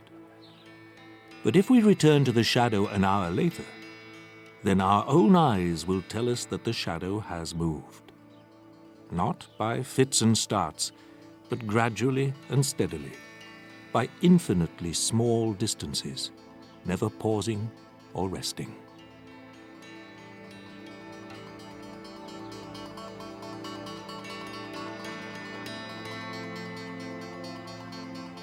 The second type of knowledge that he identified was rational knowledge, the mathematical knowledge.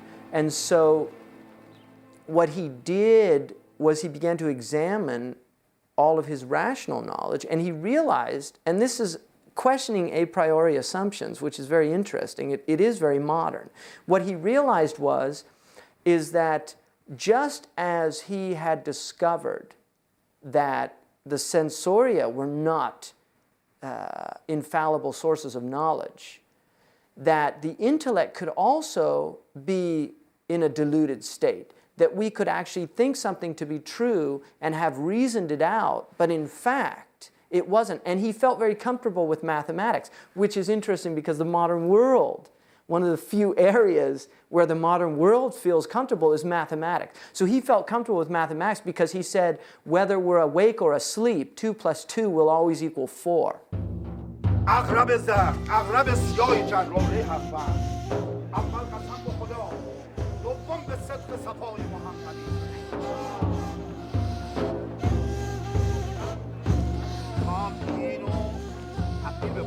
چیه؟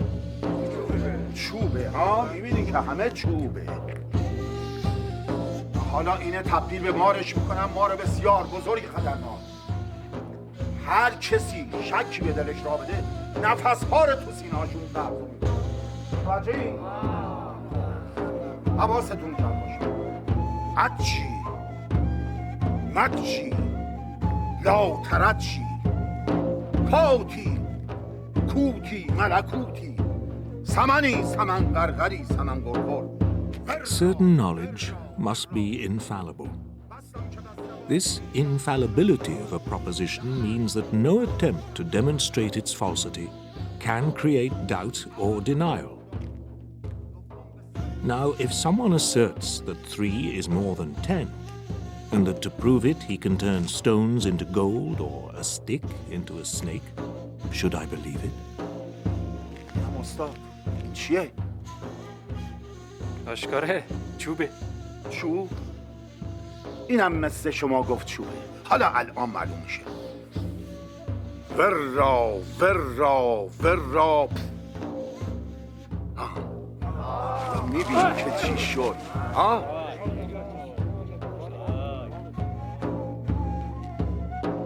دیدی حالا؟ چی شد؟ یک مار.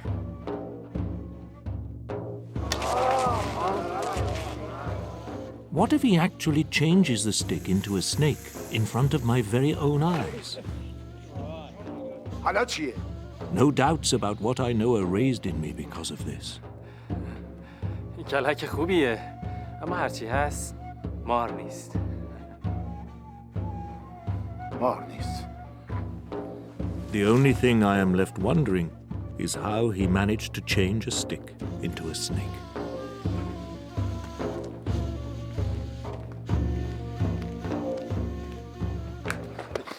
برو بابا میریم دنبال کاره.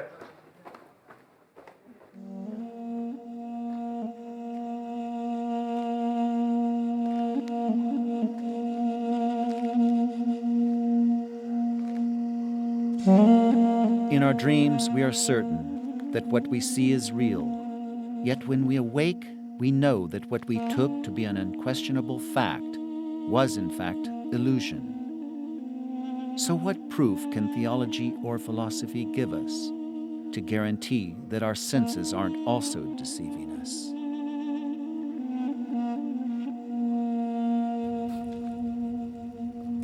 Despite all the knowledge I had acquired, I still couldn't resolve this simple and fundamental problem. A battle was raging between my heart and my head, and I eventually became physically ill. It was a bewildering time. The sickness lasted nearly 2 months, during which time I was, practically speaking, a skeptic, though not in principle or in outward expression. Ghazali did not begin by forcing doubt upon himself. That is, he began to question himself, now what certitude do I have about this, about this, about this matter, about this religious right, about this moral injunction? And he didn't on purpose strip himself of all certitude in order to get to complete doubt and then see what happens. It wasn't like that. It was that doubt having come into his mind, he began then to question the pseudo-certitudes. He knew that he had to undo himself. He had to reconstitute his being. He had to undergo spiritual transformation. Words would not do. And he had to change his life, his way of thinking, and was willing to sacrifice everything for the sake of certitude. At length, God healed me. I found myself restored to health and balance. Once more, I was able to accept the necessary truths of the intellect as I regained confidence in their certain and reliable character. This did not come about by systematic demonstration or ordered argument, but by a light that God Most High cast into my breast. That light is the key to the greater part of knowledge.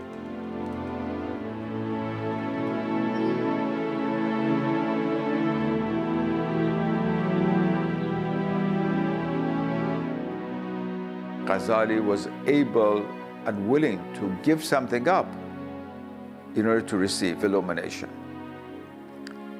Ordinary soul does not receive illumination. You receive illumination only if you are open your heart to God, which means dying to yourself and dying to the world about you, and that's what Ghazali did.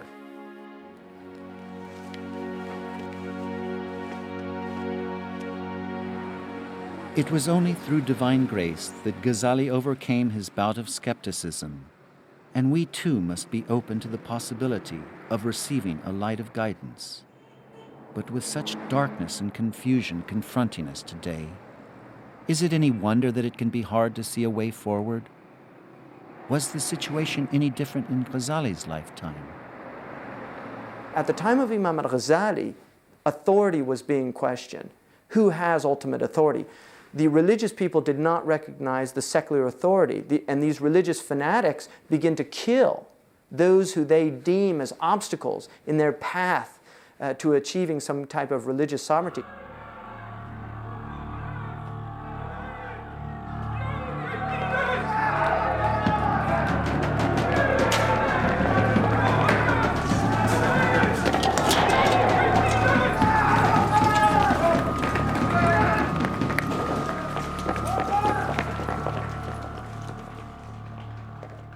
In his time, confusion was reigning. Confusion was everywhere. And I think most of us would agree in the modern world that we are living in very confusing times, difficult times, times that everything is being questioned, and nobody really can see a clear light. And I think that he was in these times, and that's why he's so extraordinary.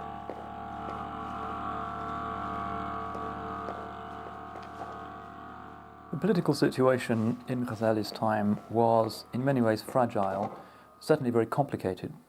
There was a caliph in Baghdad who was a titular ruler of the Sunni Islamic world. Real political power is in the hands of the Seljuqs, viziers, of whom Nizam al-Mulk was probably the best known example. And it fell to the Seljuqs to try and figure out what sort of Islam the state should be patronizing. آن کس که کلمه لا اله الا الله و عیسی رسول الله را از نصرانی میشنود و آن را چون گوینده آن نصرانی است باور نمی‌دارد و رد می‌کند کوتاه نظر است. اما خطر رد خطری است بسیار بزرگ که از ناحیه کمخردان برمی‌خیزد. اینان چنین می‌پندارند که چون کلمات حق در کتب فلاسفه نوشته شده و با کلام آنان درآمیخته شایسته رد و سزاوار طرد است. سخنان ایشان را هرچه و از هر که بشنوند چون سابقه معرفت حق در ایشان نیست رد می کنند و با این پندار همه آن سخنان را به خرد نارسای خیش خطا و باطل می انگارند. آن کس که نبوت را نپذیرد یقینا کافر است. حق با ایشان است. هر کس اصول دین را نپذیرد کافر است. اگر به این اعتبار کافر است، مخالفت با گفته های حق او که به واقع هم حق است روا نخواهد بود. یعنی دانش شما به حدی رسیده است که روی حرف علما حرف میزنید؟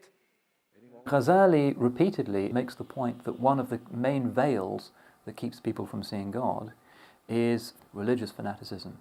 He says it doesn't matter too much which school of Islamic law you follow. There are different theological positions that it's valid to adopt. Try and be orthodox. In fact, it's necessary to be orthodox, but whatever you do, don't turn into some kind of zealot so that religion just becomes a way of feeling that you're better than everybody else and thereby veils you from God.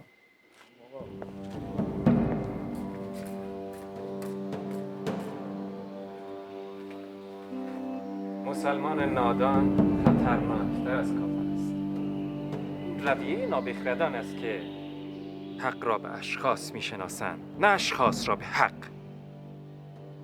Many have seen Nizam al-Mulk as a kind of Machiavellian figure, patronizing certain forms of religion that he saw as being politically expedient. Certainly his politician's eye seems to have spotted in Ghazali an individual whose program could bring stability and unity to what was at the time a very fractured Islamic social and intellectual reality.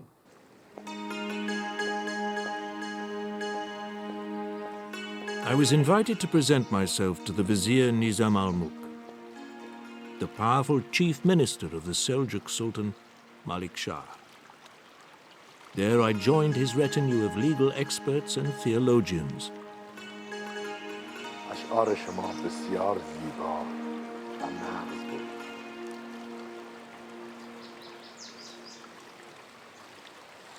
ابو حامد محمد، عالم جوان، خوش آمدید. سلام علیکم. سلام علیکم. Nizam al-Mulk recognizes in him the man who has the power, in a sense, not only to give legitimacy to the Islamic tradition as a cohesive tradition that is universal and not as a sectarianism that will splinter into many, many different groups. He gives the basis for accepting state authority, not as some kind of usage of religion as an opiate, but as a recognition that this is in the overriding benefit of the citizens themselves, that anarchy is a wretched way to live. از تفکر، علم و تقوای شما بسیار میگفتند و من باور نداشتم تا خودم به چشم دیدم و بحث‌های قوی و زیبای شما را شنیدم و یقین حاصل کردم. ابو حامد محمد، من تفکر باز، قدرت بیان و استدلال محکم شما را تحسین میکنم. سپاسگزارم قربان. علاقمندم اندیشه های شما در فضای بازتری منتشر شود. این نهایت لطف شماست. در فکر بودم و امروز مصمم هستم تا شما را به عنوان مدرس نظامیه بغداد انتخاب و منصوب کنم تا به دانش‌پژوهان و تشنگان دانستن تفکر و درس وحدت بیاموزید. این باعث بسی خوشحالی من است قربان. امیدوارم که بتوانم از عهده‌اش برایم. مطمئن هستم که از عهده برخواهید آمد. متشکرم قربان، سپاسگزارم. علیکم السلام. این است که باید اشجع ناس باشند. خوب این نکته رو دقت کنید، این نکته اعتقادیه. شما همتون بگید امام باید اشجع ناس باشه، یعنی هیچ کس شجاعتر از او در زمان خودش نباشه. Theology was the rock and roll of the age, and Ghazali was a superstar, attracting hundreds of students who flocked to hear him expound on theology and jurisprudence. He himself said that a man who is being pursued by a ferocious lion doesn't mind whether it's a stranger or a famous individual who saves him. So why do people seek knowledge from celebrities? And what happens when the celebrity starts to believe his own publicity? There is a lot of evidence to suggest that Ghazali's extraordinarily stellar performance in the universities of his day went somewhat to his head. There he was, preaching from the pulpits of the most distinguished, venerated mosques in the Islamic world, with all of the great texts of Hellenic and Islamic civilization at his fingertips, producing books that were already amongst the intelligentsia bestsellers and clearly changing the trajectory of Islamic thought, with hundreds and hundreds of the best students anywhere in the Islamic world traveling thousands of miles to sit at his feet.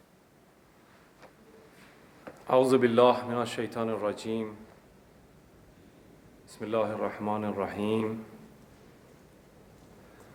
السلام والصلاة على سيدنا ونبينا خاتم النبيين وسيد المرسلين محمد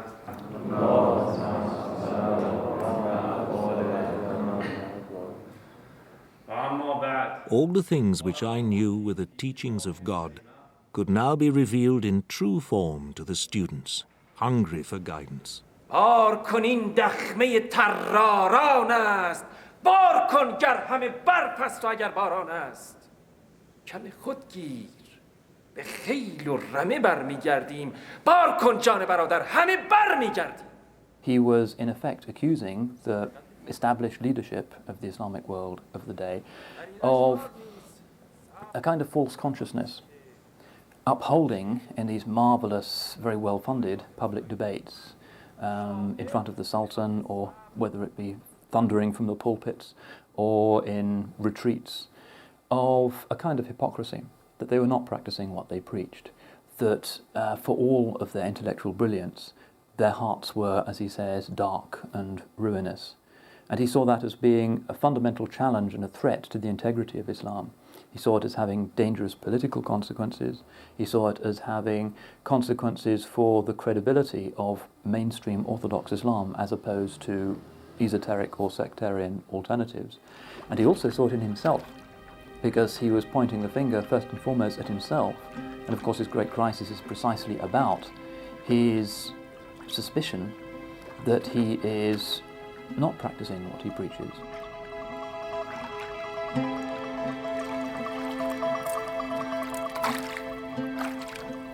We are living in a time like his time, when religion had become stale, religion had become didactic, religion had become a dry practice of argumentation, dialectic debate amongst students. Imam Al-Ghazali, I think, of all of his achievements, and we can see this in his own autobiography, one of the things that he really set out to do was end argumentation for argumentation's sake.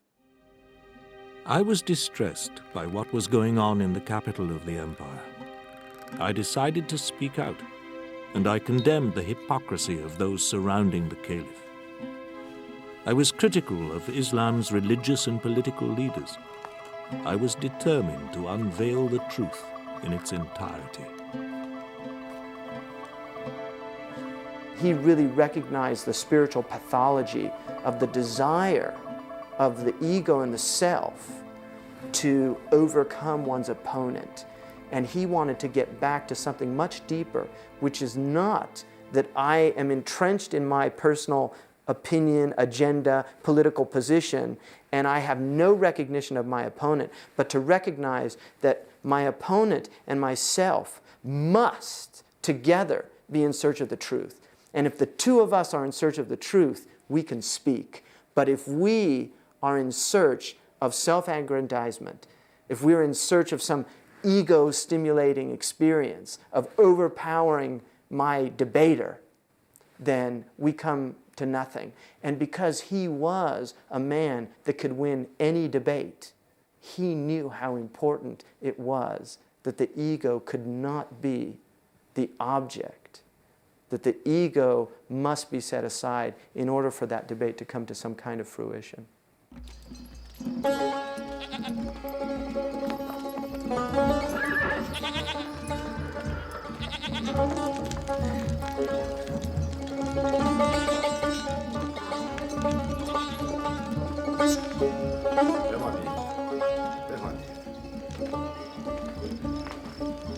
علیکم.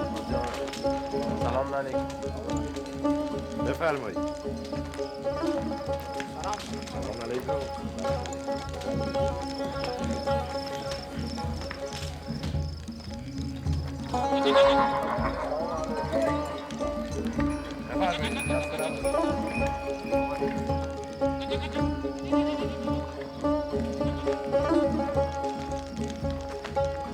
سلام علیکم. سلام علیکم. خواجه از راه دور آمدم. آه در بساط ندارم. چیزی به من ببخش. من اینجا چه دارم به تو ببخشم؟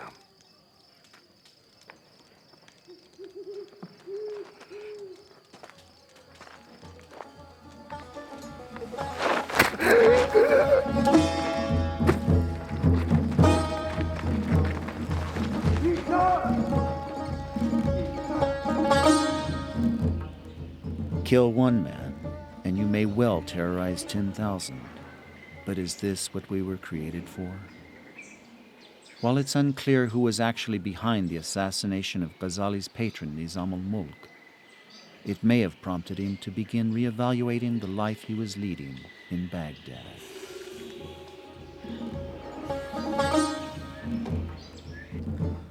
محمد بچه‌ها کجایید؟ Ghazali had a brother, Ahmad Al-Ghazali, who went on to become a major poet and Sufi figure in Persian literature. The relationship between the two men must have been a complex one. It seems to have been very affectionate, but it's almost certain that Ahmad Al-Ghazali, more interested in ecstatic experiences, pouring forth these great torrents of rather Baroque Persian poetry about the love of God, was probably a little bit skeptical about the philosophical and theological activities of his brother. شرمنده‌ام که چنین مصدق می‌شوم. مطلبی بود که قصد داشتم در خلوت با تو بیان کنم، نه در محضر خانواده. طوری شده؟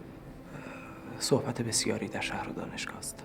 مبنی بر اینکه وای بر من گر ببینم برادرم چنین رخسارش زرد و پریشان شده است. آخر چگونه است؟ مگر بر تو چه گذشته است که جاه و مقام چنین در چشمانت ریشه دوانده؟ مگر از آن چیزی؟ I think what's happening to Imam Al-Ghazali really is he wanted to be real. And I think he recognized how false he was. The fact that in the West we call personality, which is from the Roman word persona, which means mask, is already an awareness that the personality is somehow we're hiding behind something. And I think what happened was he became aware of his personality. He became aware of this mask, this exterior that he was presenting to the world, which was the wonder boy, the genius, the brilliant dialectician. And he's realizing that this can't be me, because he's realizing how horrible that person is. Despite my success, my wealth and my status, my doubts returned. Not in what I believed, but in the way I was living my life, surrounded by great material wealth. It may well be that the sanctity and spirituality and the effusive quality of Ahmad al-Ghazali's Islam was a kind of counterpoint to the formal book-based systematic theology that Al-Ghazali was experiencing and dishing out in the mosques. And it may well be that eventually it was Ahmad's example, somebody who had cracked the problems of the meaning of life through the love of God and experience rather than through logic chopping, was the final straw that broke the camel's back and precipitated the crisis. تو دستت را به طرف آنها دراز می‌کنی و آنان پس می‌زنند. خود از قافله عقب مانده ای و آنها بی توجه می‌گذرند. تو راهنما شده ای اما به راهنماییشان گوش نمی‌پنداری. سخن می‌گویی اما به سخنانشان گوش فرا نمی‌دهی. آخری سنگ نمور تا کی برای تراشه آهن بر آن آب می‌پاشی. اما هرگز نمی‌اندیشی که خود خیس شده ای.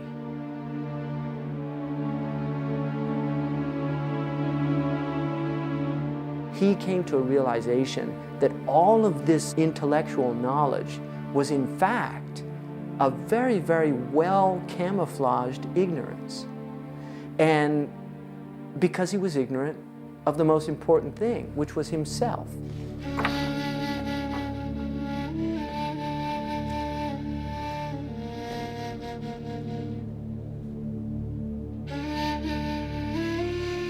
For 6 months, I was constantly tossed between my worldly desires and my longing for eternal life. In the end, the matter stopped being one of choice and became one of compulsion.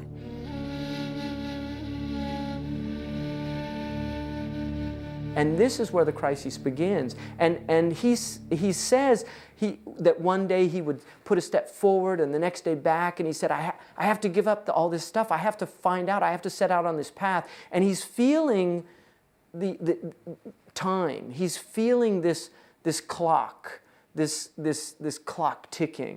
He's realizing, I've limited time here. Most of us don't like to think about that, the fact that we have no guarantees about tomorrow.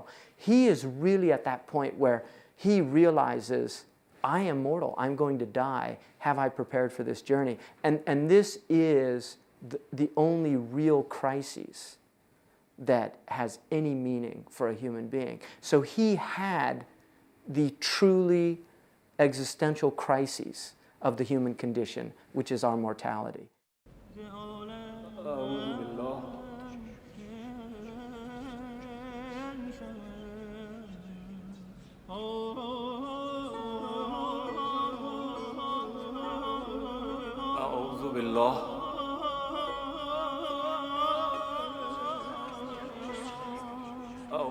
God caused my tongue to dry up so that I was incapable of lecturing.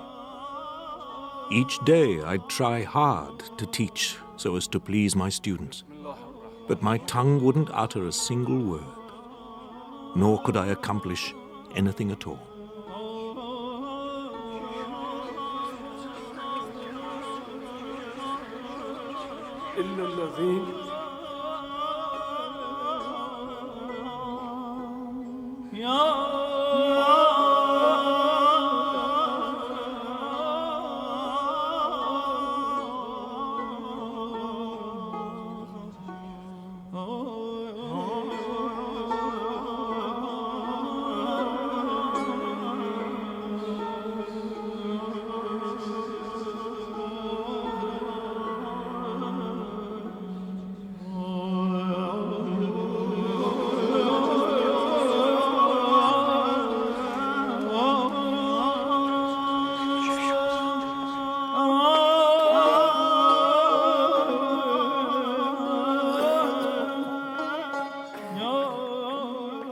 For a man who has risen to prominence because of his tongue, to have his tongue taken away from him means that his prominence is taken away from him. He has lost everything in his inability to speak.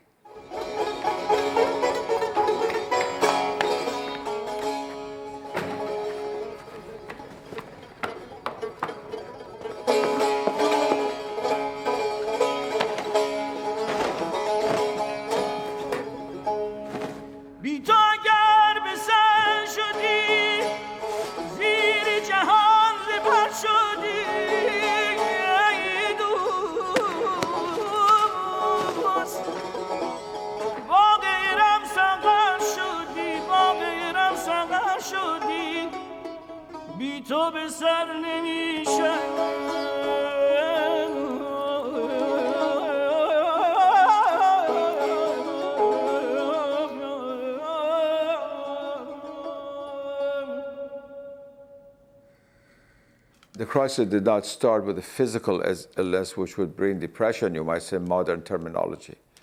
It began with a mental, intellectual crisis and gradually seeped into a psychological or whole psychosomatic reality, into soul and body, you might say. And it went from up down and gradually began to affect his habit of eating, his appetite, his sleep, and he fell seriously ill. فکر میکنم بیماری قلبی داره. ولی به نظر من مشکلش باید مغزی باشه. نه، مشکل از گردش خونشه. من که نمیتونم کاری بکنم. از دست منم کاری ساخته نیست. منم مثل شما کاری از دستم بر نمیاد. پس هر سه توافق داریم. ناراحتی جسمی نداره. روح و روانش بیماره.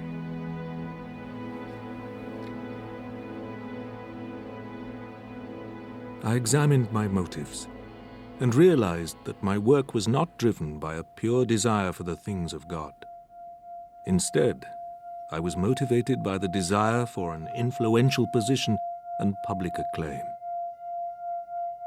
I saw for certain that I was on the brink of a crumbling bank of sand and in imminent danger of hell fire unless I undertook to change my way of life.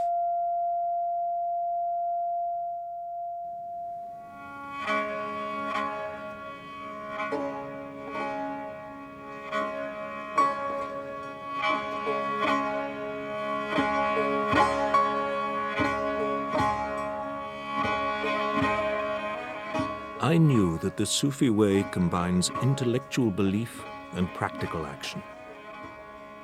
The action takes the form of purging the obstacles in the soul and of stripping away its base characteristics and vicious morals, so that the heart may achieve freedom from everything that is not God. The intellectual belief was easier, but it became clear to me that what is most distinctive in Sufism cannot be grasped by study alone, but only by immediate experience, by ecstasy, and by a moral transformation. The Sufis were people not of words, but of experience. I had no hope of the next world unless I could live a God-conscious life and withdraw myself from fruitless desires. Great religious figures transform society as much by who they are as by what they say. And it would be idle to attribute Ghazali's influence simply to the brilliance and clarity of the books that he left behind him. He was revered, it's very clear, as somebody who lived the reality of Islam and of Sufism, of Islamic spirituality, as somebody who was well on his way to being a saint.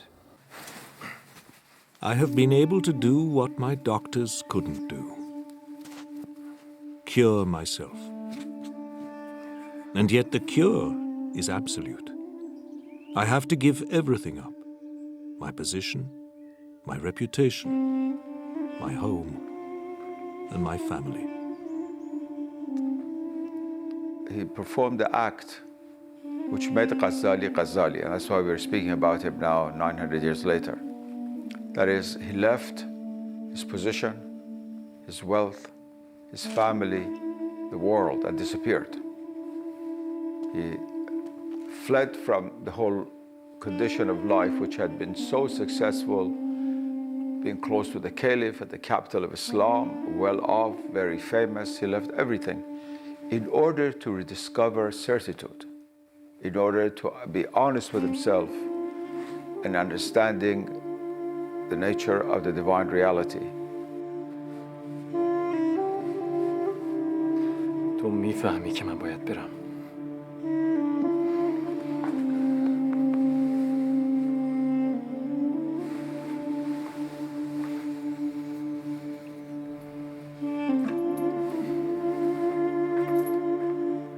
I gave to the poor what wealth I had, keeping only as much as would suffice myself and provide sustenance for my family. and I expected never to return to Baghdad.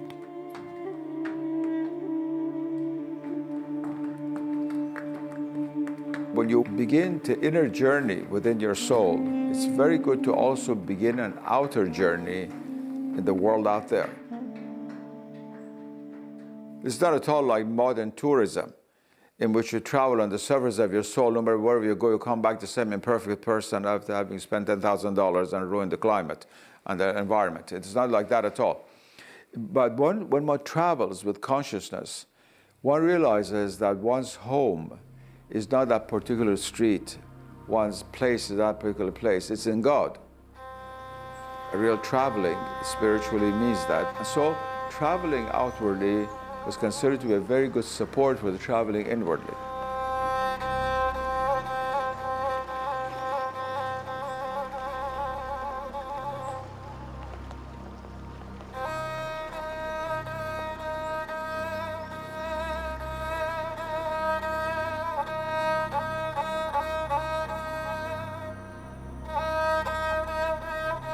What is it about that road to Damascus and sainthood?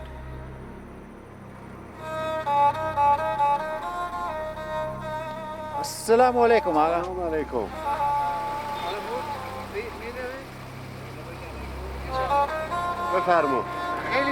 After his crisis, Ghazali needed to become a stranger to the circles of princes and scholars where he had made his name. I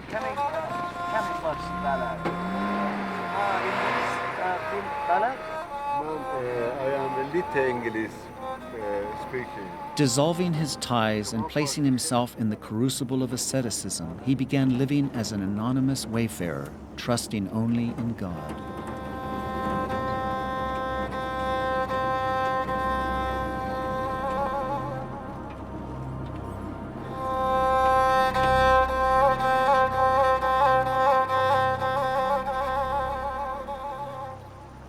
Publicly, I announced that I had resolved to set out on a pilgrimage to Mecca. But privately, I made arrangements to journey to Syria. I took this precaution out of fear that the Caliph and my colleagues would oppose my decision.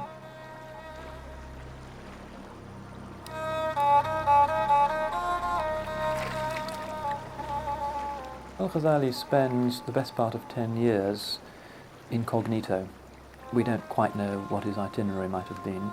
He probably performed the Hajj pilgrimage to Mecca a year after disappearing from Baghdad.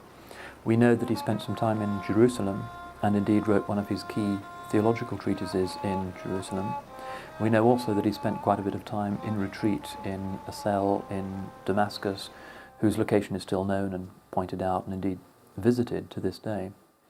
But it's very likely that he was following in the footsteps of many of the earlier Sufi saints of Islam, who had decided simply to sever temporarily their worldly attachments and to find God in the wilderness, traveling through deserts and forests and mountainous regions, trusting in God to provide for them and constantly trying to bear him in mind, contemplating the beauties of God's creation, attempting to recall God through the recitation of the Quran, through the canonical prayers, through a lot of fasting, through meeting remarkable men, sages and saints who often lived for a while in the wilderness and accepted disciples. I devoted myself to purifying my soul, improving my character, and cleansing my heart in the constant remembrance of God, putting into practice what I had learned from my study of mysticism. The fact that he started upon the spiritual life means that he was initiated, and that what his spiritual practices were without doubt the evocation of various names of God, the standard practices of Sufism, the purification of the heart, of the soul, meditation.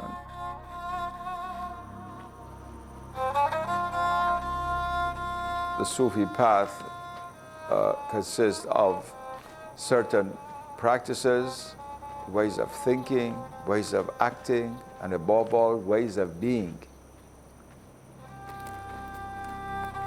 The Sufi path is a journey of the human state to divine proximity.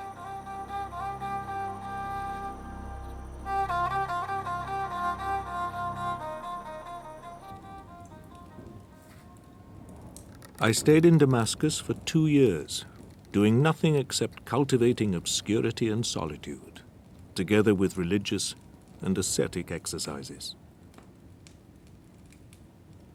I would go into retreat in the Umayyad Mosque, going up the minaret of the mosque for the whole day, and shutting myself in so as to be alone.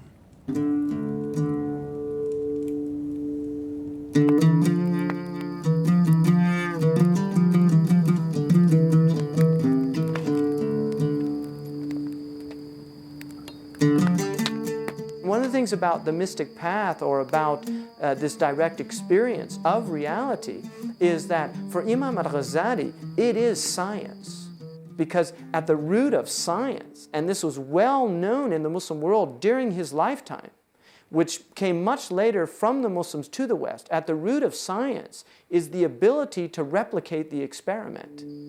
If the experiment can be replicated, then we can get scientific results. He wanted to find out, does this indeed, these experiences that others have claimed, if I set out on this path, and he was an experimental scientist, if I set out on this path, can I replicate that journey? And he did it. And that's how he came to a certainty of it.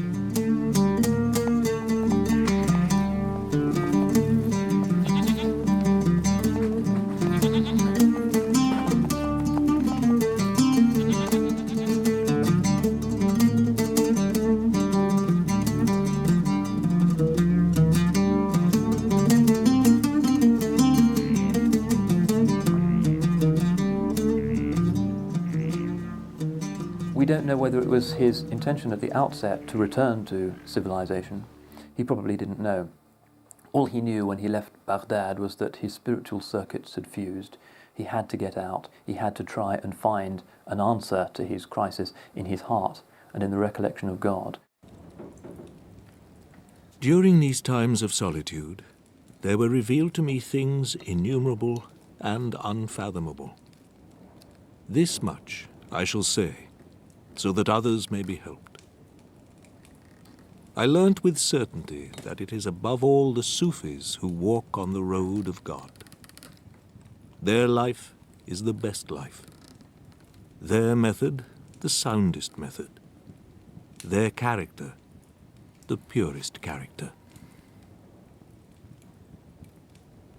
It is in the practice of dhikr, or remembrance, that God is said to be mysteriously present in His name, and by this constant recollection we are able to draw nearer to the divine. This is the philosopher's stone with which Ghazali sought to purify his heart and transform himself. And it is this that I need to know more about. I'm doing this research on Ghazali, and I know that he spent years wandering. Yes. And presumably he was engaged in various spiritual practices. Could you tell us something about these and what the nature of them is? In Sufism, much emphasis is laid on the invocation of God. Not only in Sufism, in the Holy Quran, there are many, many verses in the Quran about remembering God. Religion itself is based on the remembrance of God. The more one mentions God and invokes God, the more the name becomes actualized in him. I mean, the very religious rites and practices are based on divine invocation. One can say that the gist, the foundation of all religious practices, and the surest way and the nearest shortcut. I mean, we have shortcuts to God, but the nearest shortcut to God is invocation.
Al-Ghazali eventually does go back to the great metropolitan cities of Islam, and the whole point of his story for Muslims is precisely that he returns to orthodoxy, but with a new vision.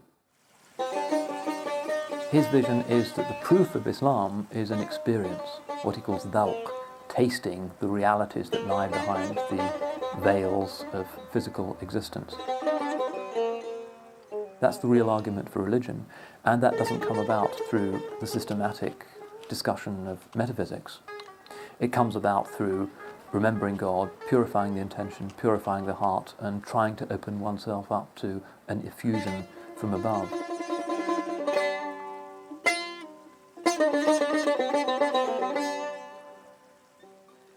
The afterlife approaches, and this world passes by. The journey is long, but the provisions are scant, and the dangers great. Having set out on this journey to discover more about Ghazali and to dispel some of my own doubts, I've come to realize that the certainty of knowledge lies in the tasting. And while not achieving Ghazali's certainty, at least I am beginning to understand what I need for this path.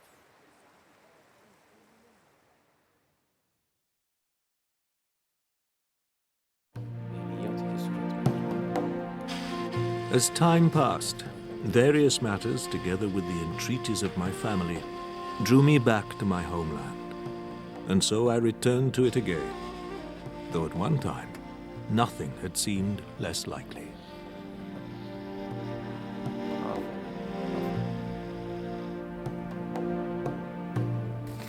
Theologians, philosophers, and students of religion continued to beat a path to my door. I did not know what I still had to offer, but I tried to do what I could.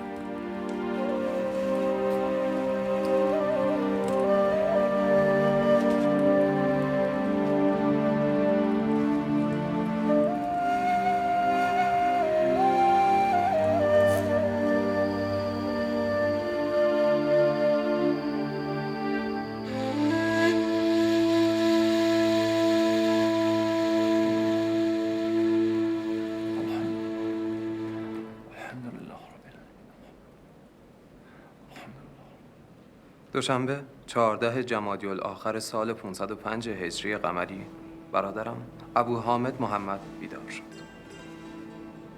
سحر نمازش را خواند و آماده رفتن به سوی پروردگار شد.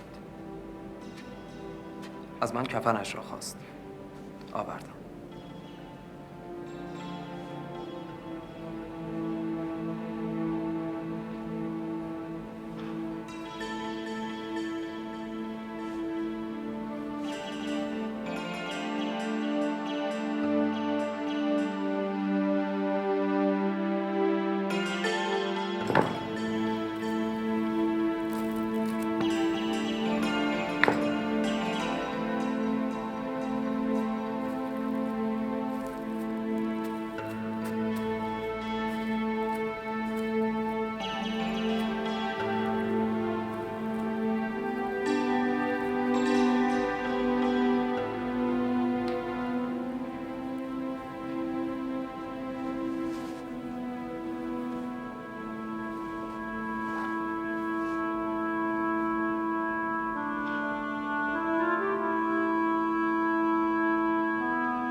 Say to my friends when they look on me dead, weeping for me and mourning me in sorrow, do not believe that this corpse you see is myself.